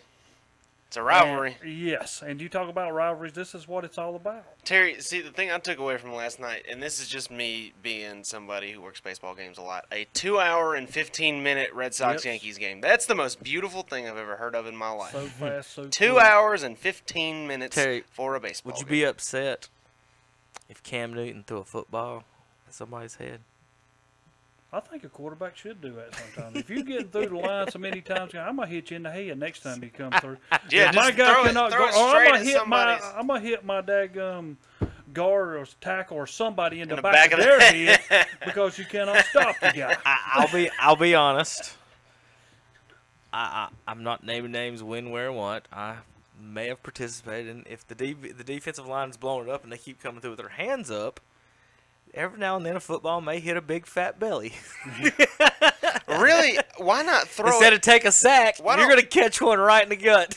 My whole thing is, just if you, like you said, you got a defensive lineman running at you, hands up, throw one right at his finger. The end of that football, you throw that hard enough at the end, right at the joint on somebody's finger, it's gonna hurt. I'll They're tell you gonna what. stop putting their I'll hands tell you up. what, and you get in trouble is every now and then, because of the big belly or said mass of this lineman, the ball may tend to bounce up and you could get picked. So you have to be kind of careful with that. The hands have to be up. You got to hit them in the gut when they're up. But yeah, that's to make them throw up. But anyway, that's Terry said right down. But anyway, seriously, like these are millionaires. It is. And why are we throwing baseballs at each other? I don't. We're 60 feet away from each other. Like that could really kill. That could kill somebody. Kill you. That's what I'm talking about. I don't mind. It's stupid. It's 100 miles per throwing hour. at a guy. Throw it his torso. Throw it his back. Yes. Throw it his thigh. Don't throw it. I don't even think we somebody's should be face. throwing Not each other up in Major towards League his Baseball. Well, that's how you police yourself. I mean, it is what it is. I mean, that's, Police what? That's the how bat flips. I'm not anyway, saying I agree with it, You know, but they that's said, that's what part was of it, baseball. Last night's game was the first time the Yankees have been held by a Boston pitcher since 1994 or something. Since One Roger hit. Clemens was a member of the Yeah, Red Sox. There you go. He did what now? It was one hit, one run. The Sure Yankees. was. He almost had a Maddox. He had what, one hit, one run on 86 pitches. Yes. He retired 21 straight. Rick Porcello. Sure I mean, Eric Gregg umpiring last night. hey, maybe. What a way to start it off. That's that's I the love their second game. aliases and their stats. The most weirdest random stats. This is the first time since 1921. That's baseball stats, on a man. Tuesday when it was raining in July. It's baseball stats. With That's the best less part. than 37,000 people eating hot dogs in the stands. I mean, they just, it's like 19 qualifiers for the stats before Yeah, you boy. start for tell me the stat. But yeah, that's pretty interesting. But this is close to being the end for the Yankees. Don't get me wrong; they still playoff bound, probably with 40 losses. The American League is over. Well, you know, yeah, because Just the about. Yankees are going to be one. It's of all. them. It's the wild card. That's And all I that's in play. guess either Oakland or Seattle will be the next, but they're 6 games behind the Yankees Well, for that second spot. See, the thing that worries me about the Mariners is, I mean, yeah, they've had a good season so far, but they're negative in the run differential, aren't they? I want to think the other day. Who I is? the Mariners. They are minus 18. Minus 18, and they're how many games above 16 games over 500. 16 games over One 500. game behind the second place wild card. So every game they lose by one, and they're and Carson in their last 10 they're 3-7. They lost 4 straight. Hey man, Seattle Mariners baseball. What are you gonna do? They're basically they're 16 games over, and they're 18 runs down, so they're Under, losing yeah. by 1 run a game. Well, no, they're winning by 1 run a game, Yeah. losing There games you by go. 5. I'm going to jump back to the Yankees. Did them not have a judge for this 10 days? Is this really hurting them? I mean, you're playing Boston now, and you got a 4-game set, and you lost the first 2. I mean, So- I mean, maybe it hurts you a little bit, but at the same time, if you had to have anybody fill in for Aaron Judge, if you had to have somebody to take Aaron Judge's spot, who would it be? Just even if you didn't have him on your team, it'd be Giancarlo Stanton. That's the guy who that's your comp for Aaron Judge. And guess who they have? Giancarlo He's Stanton. on the team. He's already on the team. So I think they'll be all right. I mean, I heard a lot of weird stuff. I mean, maybe about them going after Jose Bautista for this small amount of time. I don't think that's a good idea. Just if you're the Yankees, just stand pat. You'll be fine. You're probably not, as long as you keep it within 5 games of that division. The last 2 weeks of the season, you're going to play the Red Sox, I think, like 6 times over the last 2 weeks of the season. But you're 7.5 games back now. Right now, you got to get it to 5. Yeah, you got to win the next 2. Yeah, and Boston. It's going to be tough. Yeah. I mean, but who's the Yankees' ace right now? I mean, it's Severino, right? What's his? I mean, he pitched a decent game last night. He only, the Red Sox only scored 4 runs. It's not like they had some crazy offensive outburst. But, I mean, that's a hard luck loss for Severino. That going against the guy who throws 86 pitches, wins the game in less than 2.5 hours. That's just tough. Terry, I'm just looking at the stats here, trying to figure out who's lost the least games at home. Is Boston at 15. I scroll down to Kansas City, and they've only won 15 games at home. 15 games home. 15 to 37. Look at our run differential. What is it, negative 100 and something? 190. Oh, my God. 3. Oh, my God. Terry, you still got 2 months. See? You still got, this is going to get rough. All right, so we could be at 300. So the American League is pretty much done. And what I mean by that, listen to this. Red Sox 7.5 games up on second place, 20.5 games up on third. Indians 9 games up on second, 13 on third, 25.5 games up on the Kansas City Royals. They are up almost more games than Kansas City's won. Well, I'm going to say Boston. Now think of this. Boston is playing so good that they're 7.5 games up on the Yankees.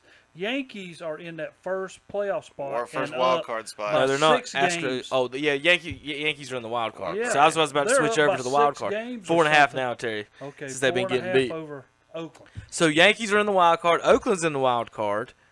But they're 4.5 over Oakland. Oakland's 1.5 over Seattle. And then the rest of the American League is out of it. Tampa 8.5 on down is so there's 6 teams in the American League that are still fighting for this. Only 5 get in. So of the 5, one of these guys is going to be out. Seattle or Oakland probably. One of those 2. The main thing about looking at that is we have not been eliminated yet. Give it about 2 weeks. How do you Terry. know that? Are you sure? Well, we're 30 games back. I guess you can still win 90. At 75, I think you could go. 89 and 75, Terry. Y'all got a chance. You got a chance, man. So you're saying there's a chance. Nationally, completely different story. 11 of the 15 teams are in contention. So St. Louis is sitting in 4th place. If they were in the American League Central, they'd be in 2nd, 4 games out. Now they're sitting in 4th, 7.5 games out in the National League Central. National League East, Phillies in 1st, Braves half game out. Washington Nationals 5.5 still in contention.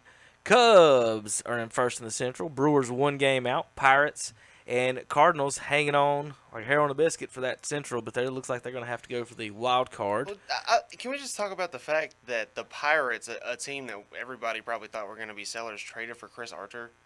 That's just that's a weird move. They beat St. Louis last night. They got a negative run differential, -1, but it's. But I mean, how did Archer get greeted last night? Carpenter hit him right off the bat. Bam. 3rd pitch, home run. But he comes up and wins the game. Yeah, but I mean, maybe you go after Chris Archer because you've got 3 years of control on him, and you think, hey, this is a guy who can be one of the anchors of our staff for the next couple of years. But I don't get that trade. You thought maybe he was going to go to somebody who's a little bit more of a contender than Pittsburgh, I thought. Well, maybe they feel like they are contenders. 6.5 back. They're going to take a run. Yeah, they're not that far back. I'm about to read you the wild card. It'll probably sound better than what the division was. Arizona's in 1st, tied with the LA Dodgers. 2 games back is Colorado. And 5 in 4th place is San Francisco. So, in the National League, in the West, 4 teams are above 500. In the Central, 4 teams are above 500. And in the East, 3 teams are above 500. But in the American League, it's 3 in the West, 1 in the Central, 3 in the East. So in the wild card, that leads us over to Milwaukee is in, the Braves are in right now. However, the Braves, you got 7 teams nipping on your heels, and that's what's going to be tough about it. If this is the American League, you probably feel kind of comfortable. Hey, we just got to concentrate and beat this one team. But you got, like, every night you can't take a night off because you're playing with these teams you're in contention with. Diamondbacks, Dodgers, half game. Rockies, 2.5. Pirates, 4. Nationals, Cardinals, 5. And San Francisco, 5.5. And you're only a half game back of Philadelphia, so, I mean, you go on a... First place. Yeah, so... Well, you're either way, you could be either 12th or first place. Yeah. But if you go by the losses, Atlanta's in a good spot. Atlanta's got less losses than Philadelphia. Yeah. Philadelphia just played a few more games. Yeah. I mean, they've only got 47. Milwaukee's above them in the first wild card. They got 49. Milwaukee's played 7 more games in Atlanta. Yeah. Rainouts. How goodness. And I mean, That's you've a got whole you've got a retractable roof in Milwaukee. Well, yeah, there you go. I mean, and that's great point, Carson. They got a roof. It's one of those things, man. I mean, it's Atlanta during the summertime. That was one of the things they talked about building when they were building Sunrise Park. Like, hey, are we going to throw a retractable roof on this? They said no. And I mean, I wouldn't call myself a baseball purist, but I mean, it's somebody I appreciate an open stadium.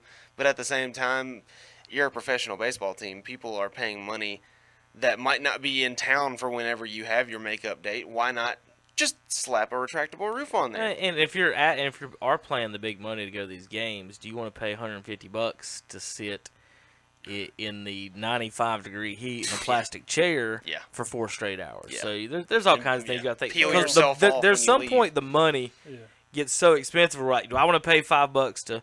Like, so, you know, when people talk about the Panthers games, you know, if you're spending $75 for a ticket in the upper deck, a family of 4, I mean, that's $300 before you even get to a parking spot for $30 or whatever it is. And then, if you've never walked up to the upper deck, some of you, some of you bougie dockery people that's never been to the upper deck. I've been to the upper deck. What are you talking about, man? Once you go up there, I saw the Rams and the Panthers feel like from 3 rows from the top. Hey, we got you beat.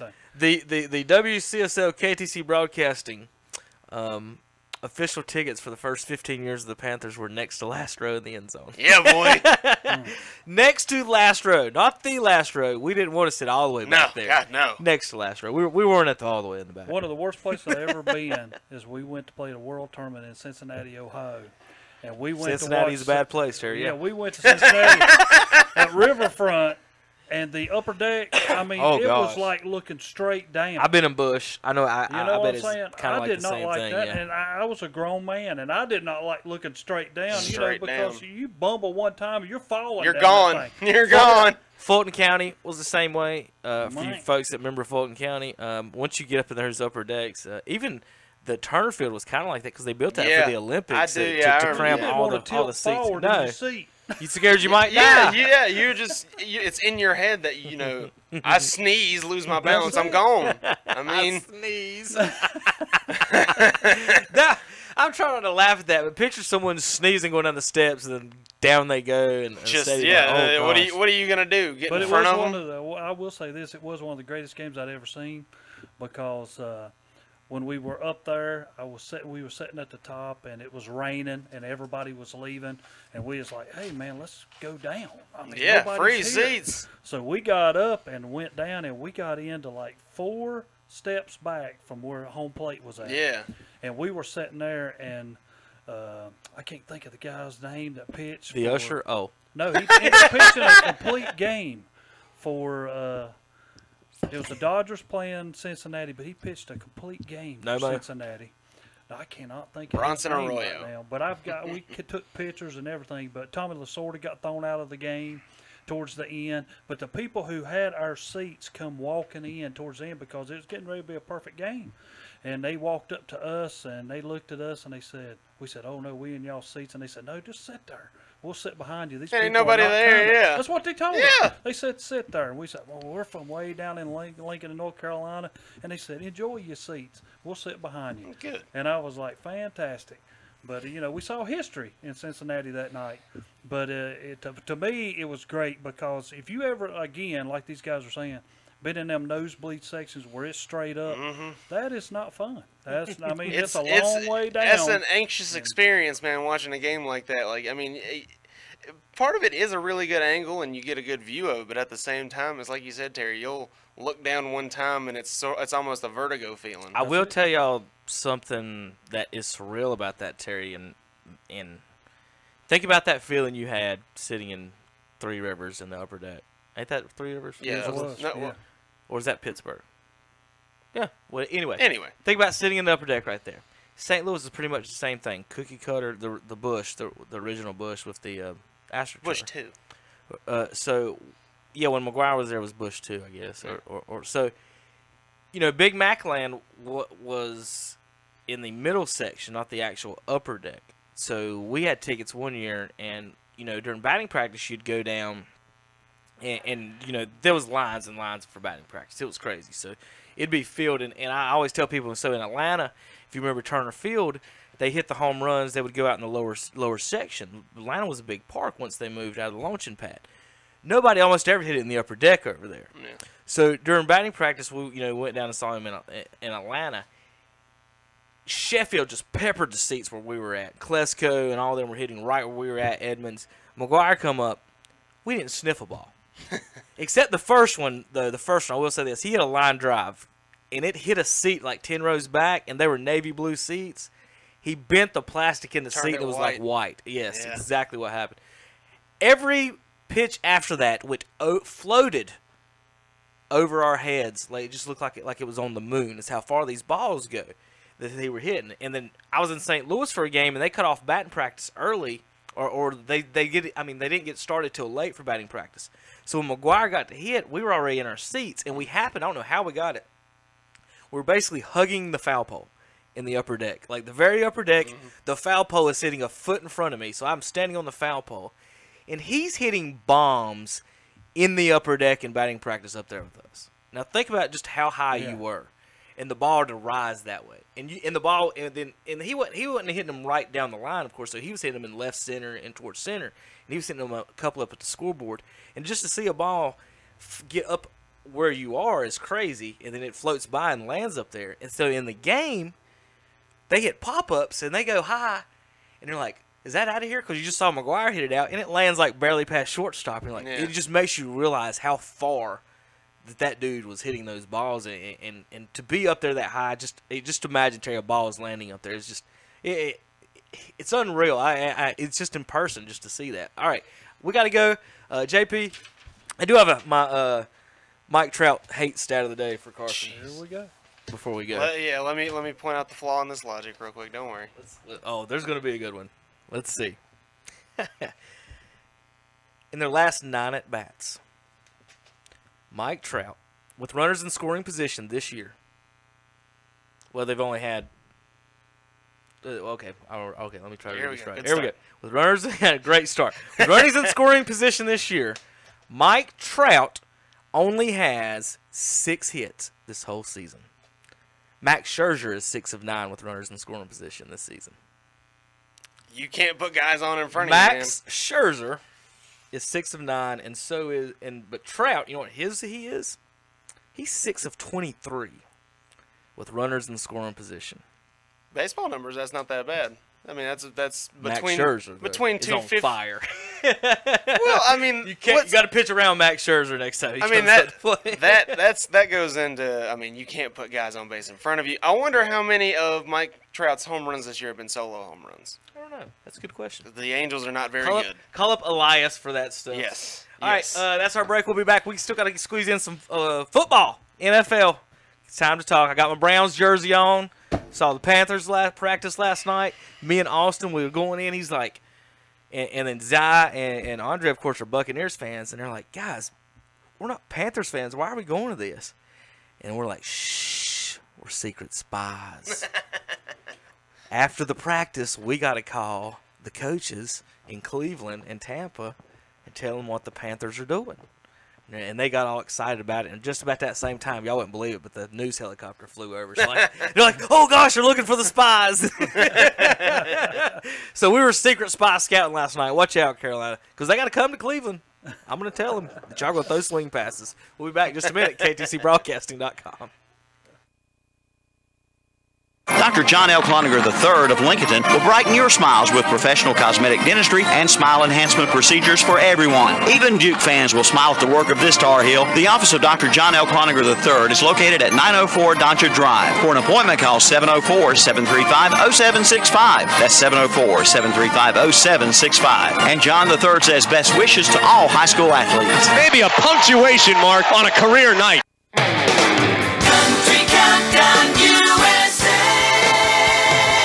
I'm Charles Kelly of Lady Antebellum. And I'm Brett Young. Lon's off this week, and we'll co-host the countdown in his place. Brett was on tour with us all last year, so we've got a lot to talk about. Plus, Brett has a top 5 hit right now. And Lady A has a song in the top 15. Join us this week on Country Countdown USA. Country Countdown USA with Lon Helton, Wednesday afternoons at 1 o'clock on WCSL, 1590 AM, and now 92.3 FM, and online at ktcbroadcasting.com. When you shop our local advertisers, be sure to tell them you heard it on the radio. That way they'll know that their radio dollars they spend works for them and you too. Even in today's fast-moving world, radio remains the leading media to reach more people. 93% of Americans listen to AM/FM radio over the air. TV viewership is 89%, smartphone use is 83%, and personal computer use is 50%. So if you're a business owner, reach more people with the power of radio. If you don't tell it, you can't sell it. See the power of radio. WHS Shelby, WLON Lincoln, WCSL Cherryville. Online at ktcbroadcasting.com. There are more SUVs than you can imagine at Renato Auto Mall in Shelby. No wonder they're known as your SUV headquarters. Some $60,000 SUVs are priced to go, like a 2018 Buick Acadia, now $31,950. A 2018 Cadillac XTS, priced at $36,995. And check out Renato's Smart In and Out service. You get speed, quality, and best of all, you get competitive pricing. So head on over to your SUV headquarters, Renato Auto Mall, 4423 East Dixon Boulevard in Shelby, right below the Cleveland Mall. Online at RenatoAutomall.com. The summer sales event is underway at Elliott Supply Company in Polkville. Come see the new Husqvarna zero-turn mowers. Get 0% financing for 48 months. Well-qualified buyers may be eligible. And that's not all. See the Patriot zero-turn mower by Skag. Now sale priced at $6,099. Plus get 0% financing for 48 months. Don't miss the summer sales event at Elliott Supply Company, Highway 182 North in Polkville. Call 704-538-8661.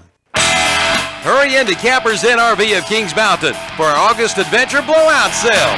We're slashing prices on top RV brands like a 2019 Primetime Tracer Breeze with dine-in slide for only $22,995. Buy a new RV this month and receive a premium cooler worth $300 for your next adventure. Don't wait till summer's over. These deals won't last. Visit Campers Inn RV of Kings Mountain, the RVer's trusted resource today. Exit 8 off I-85. Online at campersinn.com.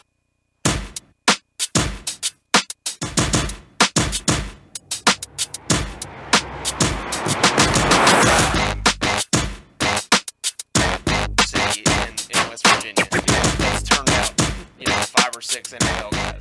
Welcome to Saturday Sports Talk, Campers Inn Saturday Sports Talk. Kevin Hastings along with Texas Terry Reinhardt, Carson Dockery. Beautiful Saturday, hopefully today. Maybe. It'll get overcast. better. It'll get better. Got some things to do. I'll be heading over to West Lincoln territory here in just a little bit. Terry taking photos. It is the uniform. It's football, high school football season, folks. Our previews coming out in the next couple of weeks. August 10th will be our American Legion World Series / schedule edition with all our schedules for all our local high school teams, along with some predictions and information and other things like that. We'll have our power poll. All that August 10th. August 24th, part of what I'm doing today, is I'll go around to the local schools.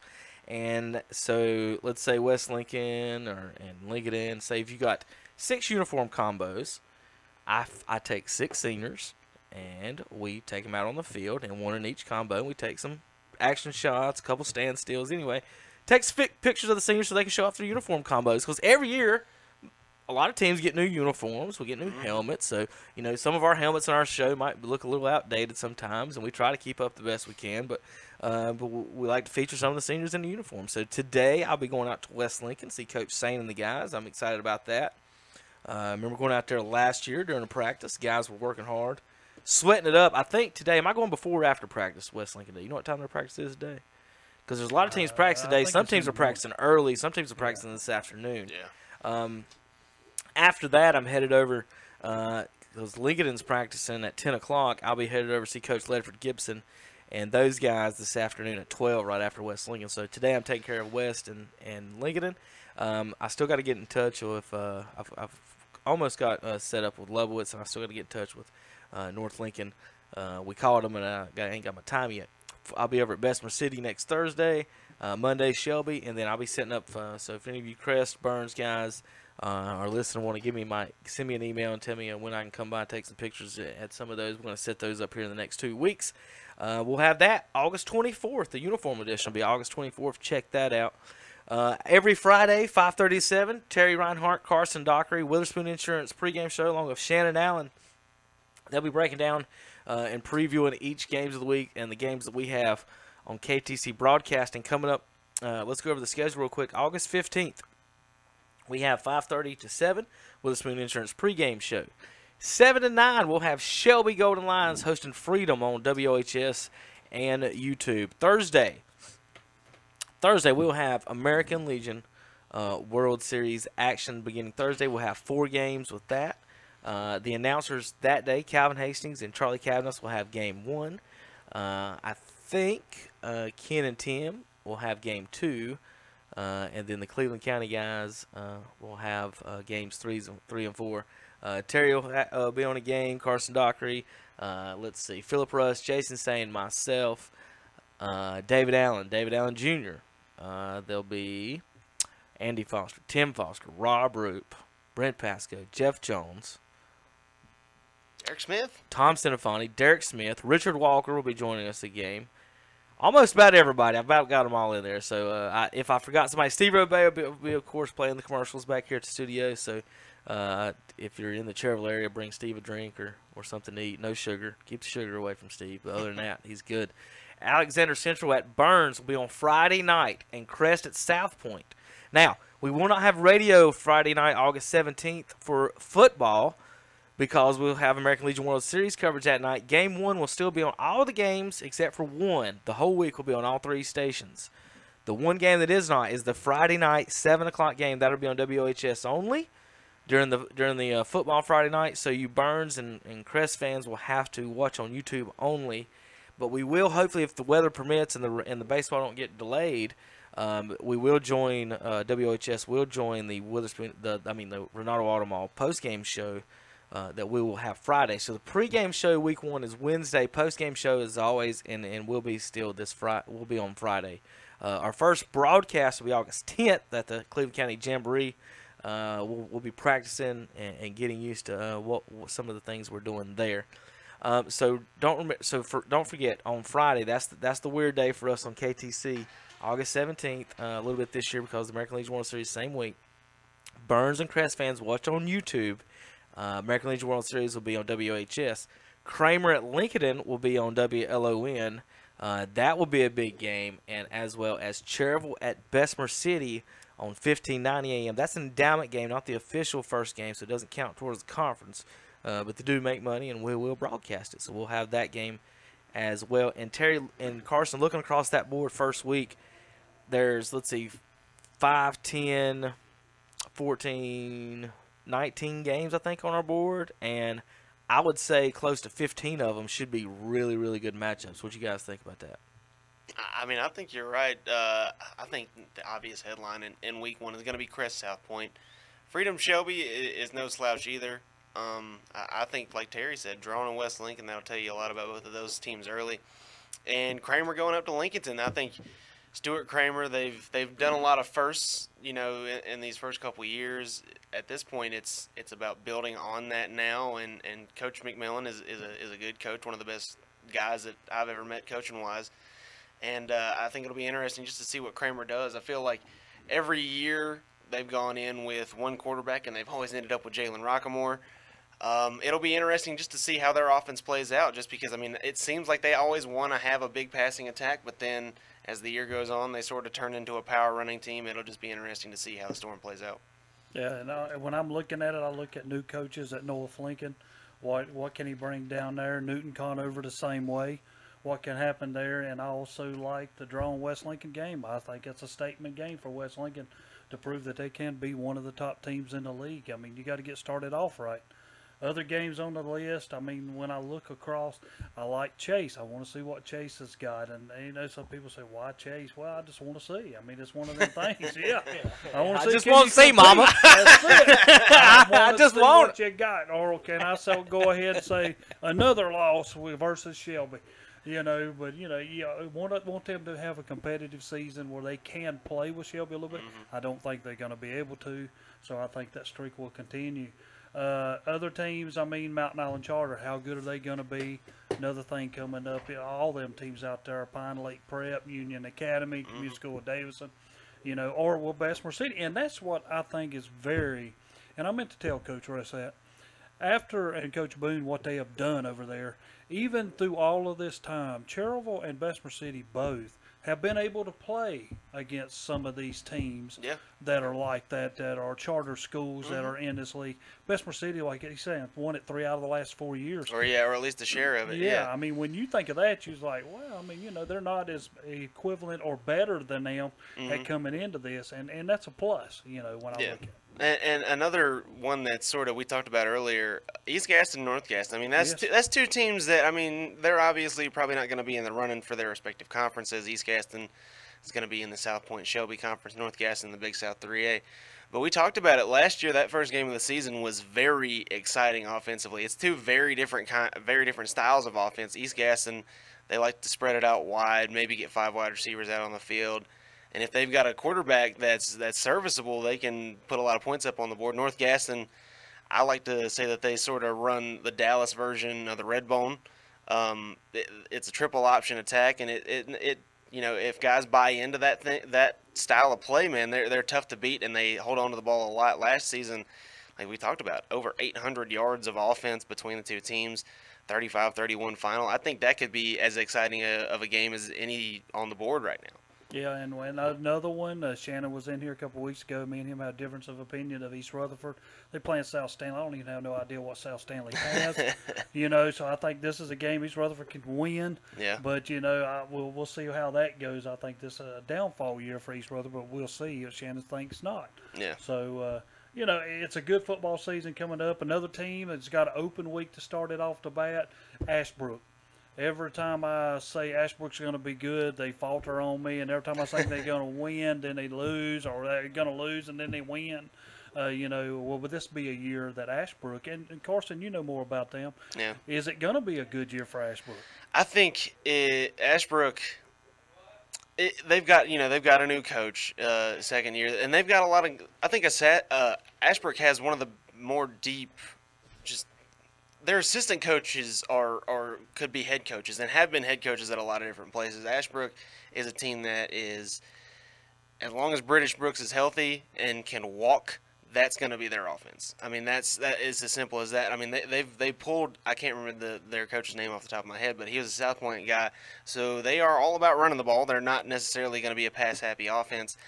I think it'll be interesting just to see what Ashbrook does. I mean, Ashbrook is one of those teams, man, they're kind of like Huss in the fact that, I mean, you're going to have a good amount of athletes. You're going to have some guys that are going to go to play college football.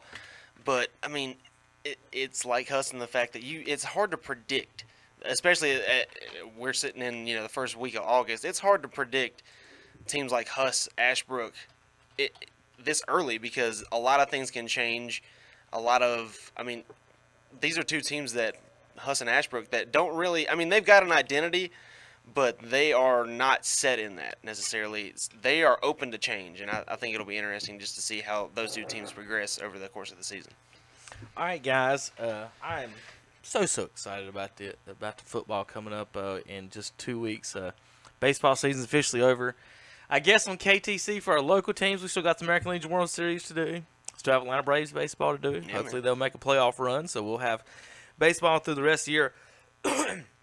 Also, KTC broadcast, we got NASCAR racing, 92.3 FM now for you race fans. We've got a bunch of race shows during the week, and you guys got to check out and listen to on 92.3. You know, I would say, if not, we're not the leader, one of the leaders in local sports and all sports, I guess, in the area and on the radio. A lot of people, you know, we get calls and comments and things sometimes, and we try to do our best and do all we can, don't we, Carson? And you know, and the ones that aggravate you, Terry, is the ones that question your want to, I guess, or like or dedication to part of this. And some people don't realize that in our area we're kind of spoiled by, it's not like I'm like patting myself on the back. I guess I kind of am, but you know, go to Charlotte. Which Charlotte station covers all the independents in high school games? I mean, you know what I mean? Like which Charlotte station covers all the high school football and baseball games and goes to all these games? Which one of those radio stations does that? How many of those radio stations do NASCAR and Atlanta Braves? Who does Atlanta Braves? Who does Charlotte Hornets? We do all of those. Okay, so you know, during the World Series this year, the state tournament this year, our drivers drove, let's see, I would say 4 hours a day for 5 days. So we put in 20 hours of driving time just to do the World Series, not counting the number of hours that we spent at the field, especially D. Ray Allen and Andre during the rain delay. We had a 3-hour rain delay. They would correct me and say, Kevin, it was only 2 hours and 58 minutes.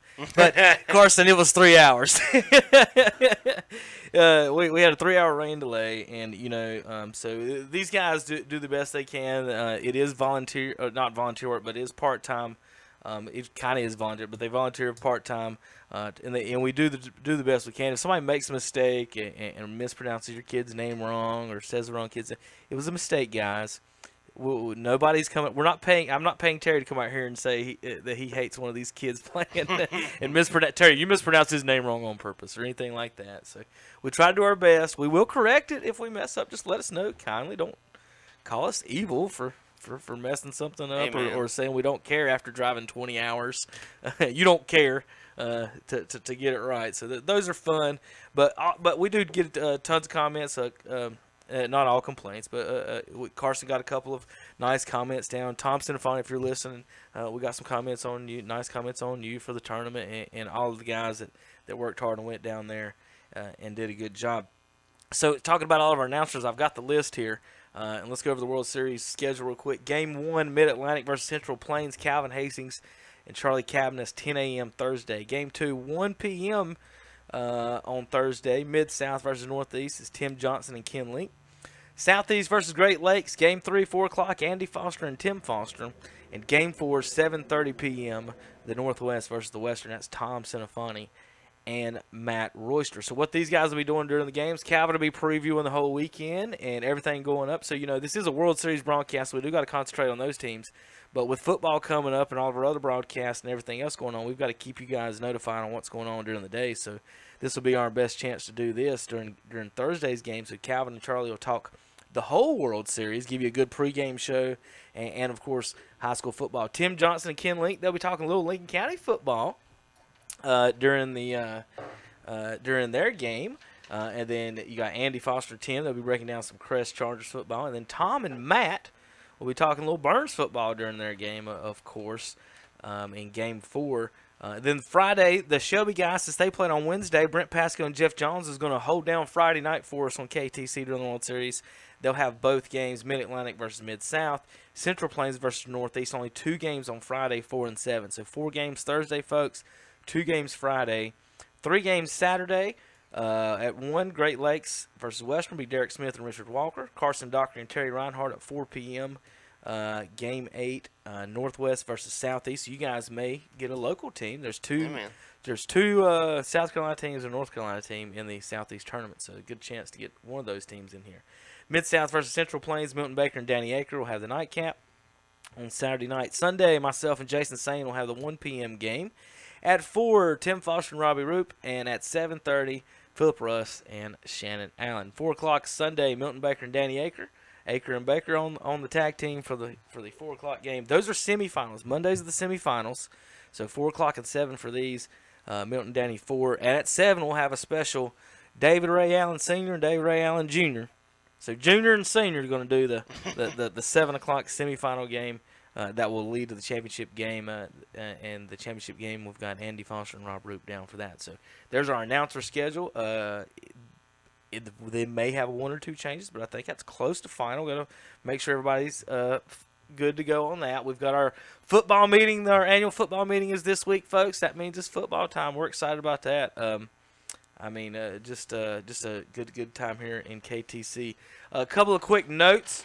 T.O. is not at his Hall of Fame ceremony. They didn't even mention him yesterday, which That's weird. I think is petty as can be. Yeah. There's a difference between doing play. There's a difference between. You could have said his name, man. Yeah, right. No. There's a difference between Terry. Hold on. There's a difference between saying or showing a video and making everyone sit there and watch a 15 or 5 minute or 10-minute video on it. But to not announce his name in the class when he's actually in the class, never happened. What does it matter if he's there or not? There How you go. many people are dead that's been named to it and haven't been there, Terry? Well, They don't say we're not announcing him. So that's a little bit weird, I think, on that. That's what I kind of thought. I thought the Hall of Fame's been a little petty on that, not even announcing it. I got my own opinions about all of that. I just think that it was something that. How many times are you elected to a Hall of Fame? It took him 3 times to tell him. Well, why does it I'm take 3 sorry. times to tell you you're that good? I'm sorry, but like you just got through saying, some people have died, and then they get elected into it. I think that's bad. You know, I think that's bad. I mean, they should put him in before Bruce, they die. Isaac Bruce should be in the Hall of Fame, and he's a top 5 yardage guy. I mean, They top don't 10 care in about the wide catches, receivers, do they? top 10 in receiving touchdowns. I don't get it. Isaac Bruce played on one of the most prolific offenses in the history of the NFL. He's not in. Hall of Fame game. Excited or not excited about Lamar Jackson? It's the 10. first game. Yeah, he was 4 out of 10. Against the fifth stringers. Come on, man. He's in the second half. He's playing with guys half of them won't make the team. Let's see. Here's my notes. I got pictures today. Roy Williams Court is coming to Congratulations North to him. Carolina. Yeah. Roy Williams Roy. Court, and there's a lot more argument about that to be made than people actually think. I would say. You know what I want them to have a giveaway at Carolina is like a bobblehead of Roy when he threw his jacket. I want that in bobblehead form. that would be all time. I want him bobblehead for him passing out. Or him on one knee, leaning up against the scorer's table. But as a Carolina fan, I don't know exactly how I feel about it because He's won just as many championships Well, as Dean has. Here's the thing. Oh, Here we go. Every single thing that Roy Williams does, you might as well have Dean Smith's dead cadaver sitting there. All the plays. You complaining about somebody that coaches like Dean Smith? I know I'm not. What I'm saying is, how much credit does that person get for calling the exact same plays, running the exact same offense, and never having to do anything other than just being there and being Roy Williams? Now, they play a little bit faster than Dean played, but it's the exact same everything. Not to mention, it's the Carolina not way. to mention all of his players are eligible because of the African American Studies program. So we can kind of, I don't know how to feel about Roy getting a lot of this credit. We did not start this discussion. I don't know how. I don't know. I know we didn't. And that's why I waited till the last minute of the show because I don't know how much credit he gets. Now, also, let's go back up. Another thing, how much credit he deserves. He gets paid. He is the highest paid government employee in North Carolina. Yeah, he is. He has for a year. How many years has he been in North Carolina? Since what, 04, 03? So 14, 15 years. Now remember, these coaches' deals with the shoe companies are secret deals. So he's getting paid millions and millions of dollars on secret shoe deals, hundreds and hundreds of thousands of dollars, $1 million on taxpayer money. Okay. And he's doing all this for winning basketball games on free labor. People that ain't making a dime off him. And he's making millions. And now we got to name the court after him. Like, how much honor do you get? I want to say this, and this is me. And I'm a Tar Heel fan. I'm not a Tar Heel fan. Yeah, same. But here's we got a Duke and State fan of the other two guys. My deal is this: Roy Williams turned down the job first time I asked him to come. Should have never asked him again. Well, that's exactly right. That's how I look at it. And then when he did take the job, you want to stick around with Matt Doherty? Yes. He took that. I love Matt Doherty. Bill Guthridge's players were awful. You know who else? You know who I love too? Matt Doherty. Roy Williams' first championship. Roy Williams' championship. Whose players were? It was his players. Rashad McCants was Matt Doherty. That's exactly Sean right. May was Matt Doherty. But Raymond then Felton when was he Matt had Doherty. players, he decides to come. Yeah. Okay, good job, buddy. But I know we got to wrap it up. But think about the Bill Guthrie situation. I think they did Doherty a disservice there because as soon as Guthrie starts coaching, he's already 75. That's right. All Coach K and the other one's got to do is, why would you go there? Well, yeah, he might not be there when you're done, either by death or retirement. Yeah. Honestly, Yeah. I mean, you know the argument. And so Doherty's sitting there coaching these players that couldn't cross me over. So I think Doherty got a raw deal. Maybe if they gave him 3 or 4 more years, I think he'd got it turned around. All right, we got to wrap it up. That's me and my own Tar Heel. I'm not hating on him. I'm saying I don't say I hate Roy. I'm just saying. Sounds like it. I'm just saying there's a lot of it's questionable whether or not they should be. I mean, if they're not going to take down Jerry Richardson's take statue, the rings, whatever. man. Take the rings. Take the rings, really. Lord. I don't know. All right, we got Calvin M's going to start up here in a little bit. They got a big day ahead of them. Steve Robay's in the house. It's almost football in World Series time, Steve, and we're excited about that. And so it's time to go. JP, thanks for working hard today. I guess I couldn't see you. I got this equipment right here in front of you. We're about to clean that out, but we'll see you guys next week. Anything coming up? No, our next broadcast will be next Saturday. No, the 10th? Does that come before next broadcast? It does. That is this coming Friday. Our next broadcast, Steve, is the Cleveland County Jamboree. Right. Cleveland County Jamboree Friday night, folks. Friday night. WOHS will have it on the radio and on KTC YouTube. All right, we got to go. Carson Dockery, Terry Reinhardt, thanks for joining me this morning. Campers in Saturday Sports Talk of Kings Mountain. Get out there and get you a camper today.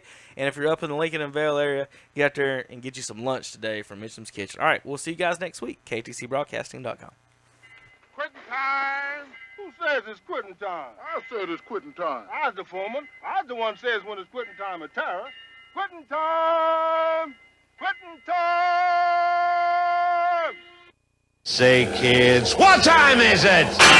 This is the 60s. Hey, J.J. Wilson here reminding you to tune in this weekend for This is the 60s, featuring the best music from the best decade and so much more. There's 60s television, movies, news, pop culture, trivia, novelty songs, interviews, deep cuts, and a whole lot more. It's peace, love, and rock and roll. Summertime is my favorite time of the year. On the Beach is sponsored in part by the King of Diamonds, Hayes Jewelers of Lexington, North Carolina. You'll find directions to the store at hayesjewelers.com. Does he love me? I want to know.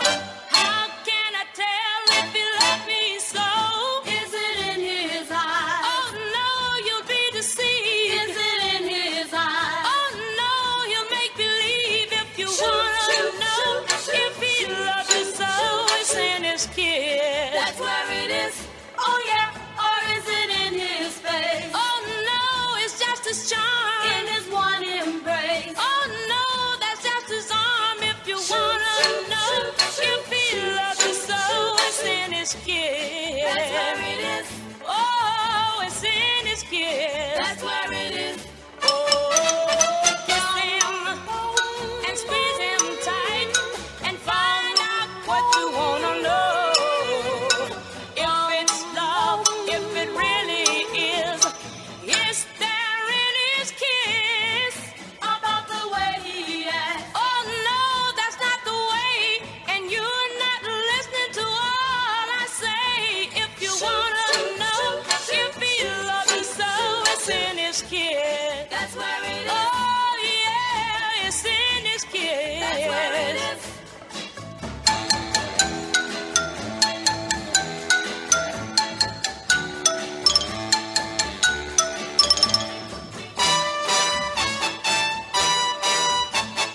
next on the beach. It started with a kiss by Hot Chocolate, followed by Can I Change My Mind by Tyrone Davis. It started with a kiss.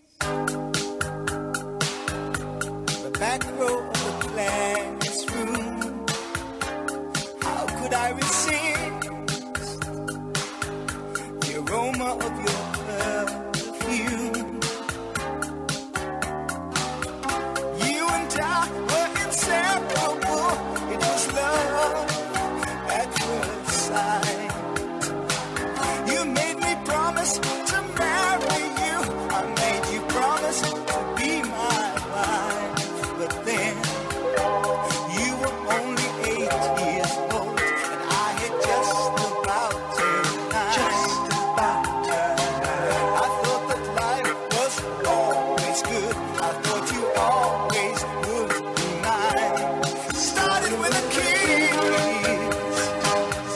Never thought it would come to this. It started with a kiss. Never thought it would come to this. I remember every little thing, like fighting in the playground, 'cause some good-looking boy had started to hang around. That boy hurt me so bad, but I was happy 'cause you cried still. I couldn't help but notice that new distant look in your eyes. And then when you were 16 and I had just turned 17, I couldn't hold on to your love. I couldn't hold on to my dream. It started with a kiss. Never thought it would come to this. It started with a kiss. Never thought it would come to this. You don't remember me, do you? You don't remember me, do you?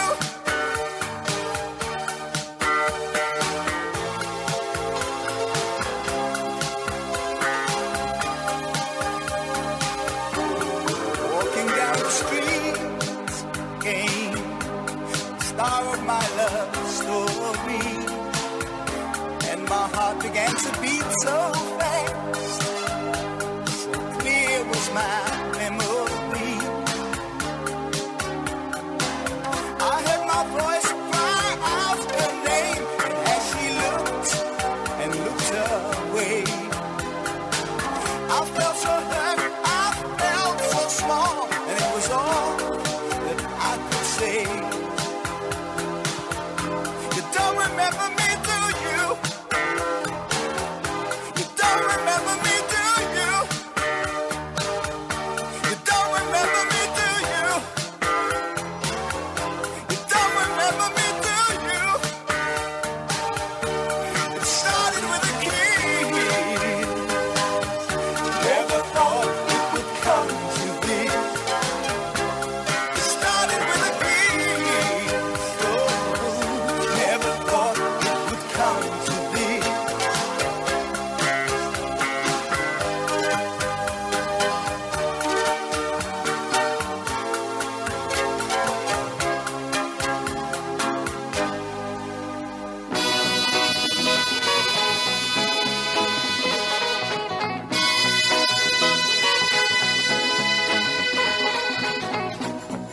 Oh, she didn't bat an eye.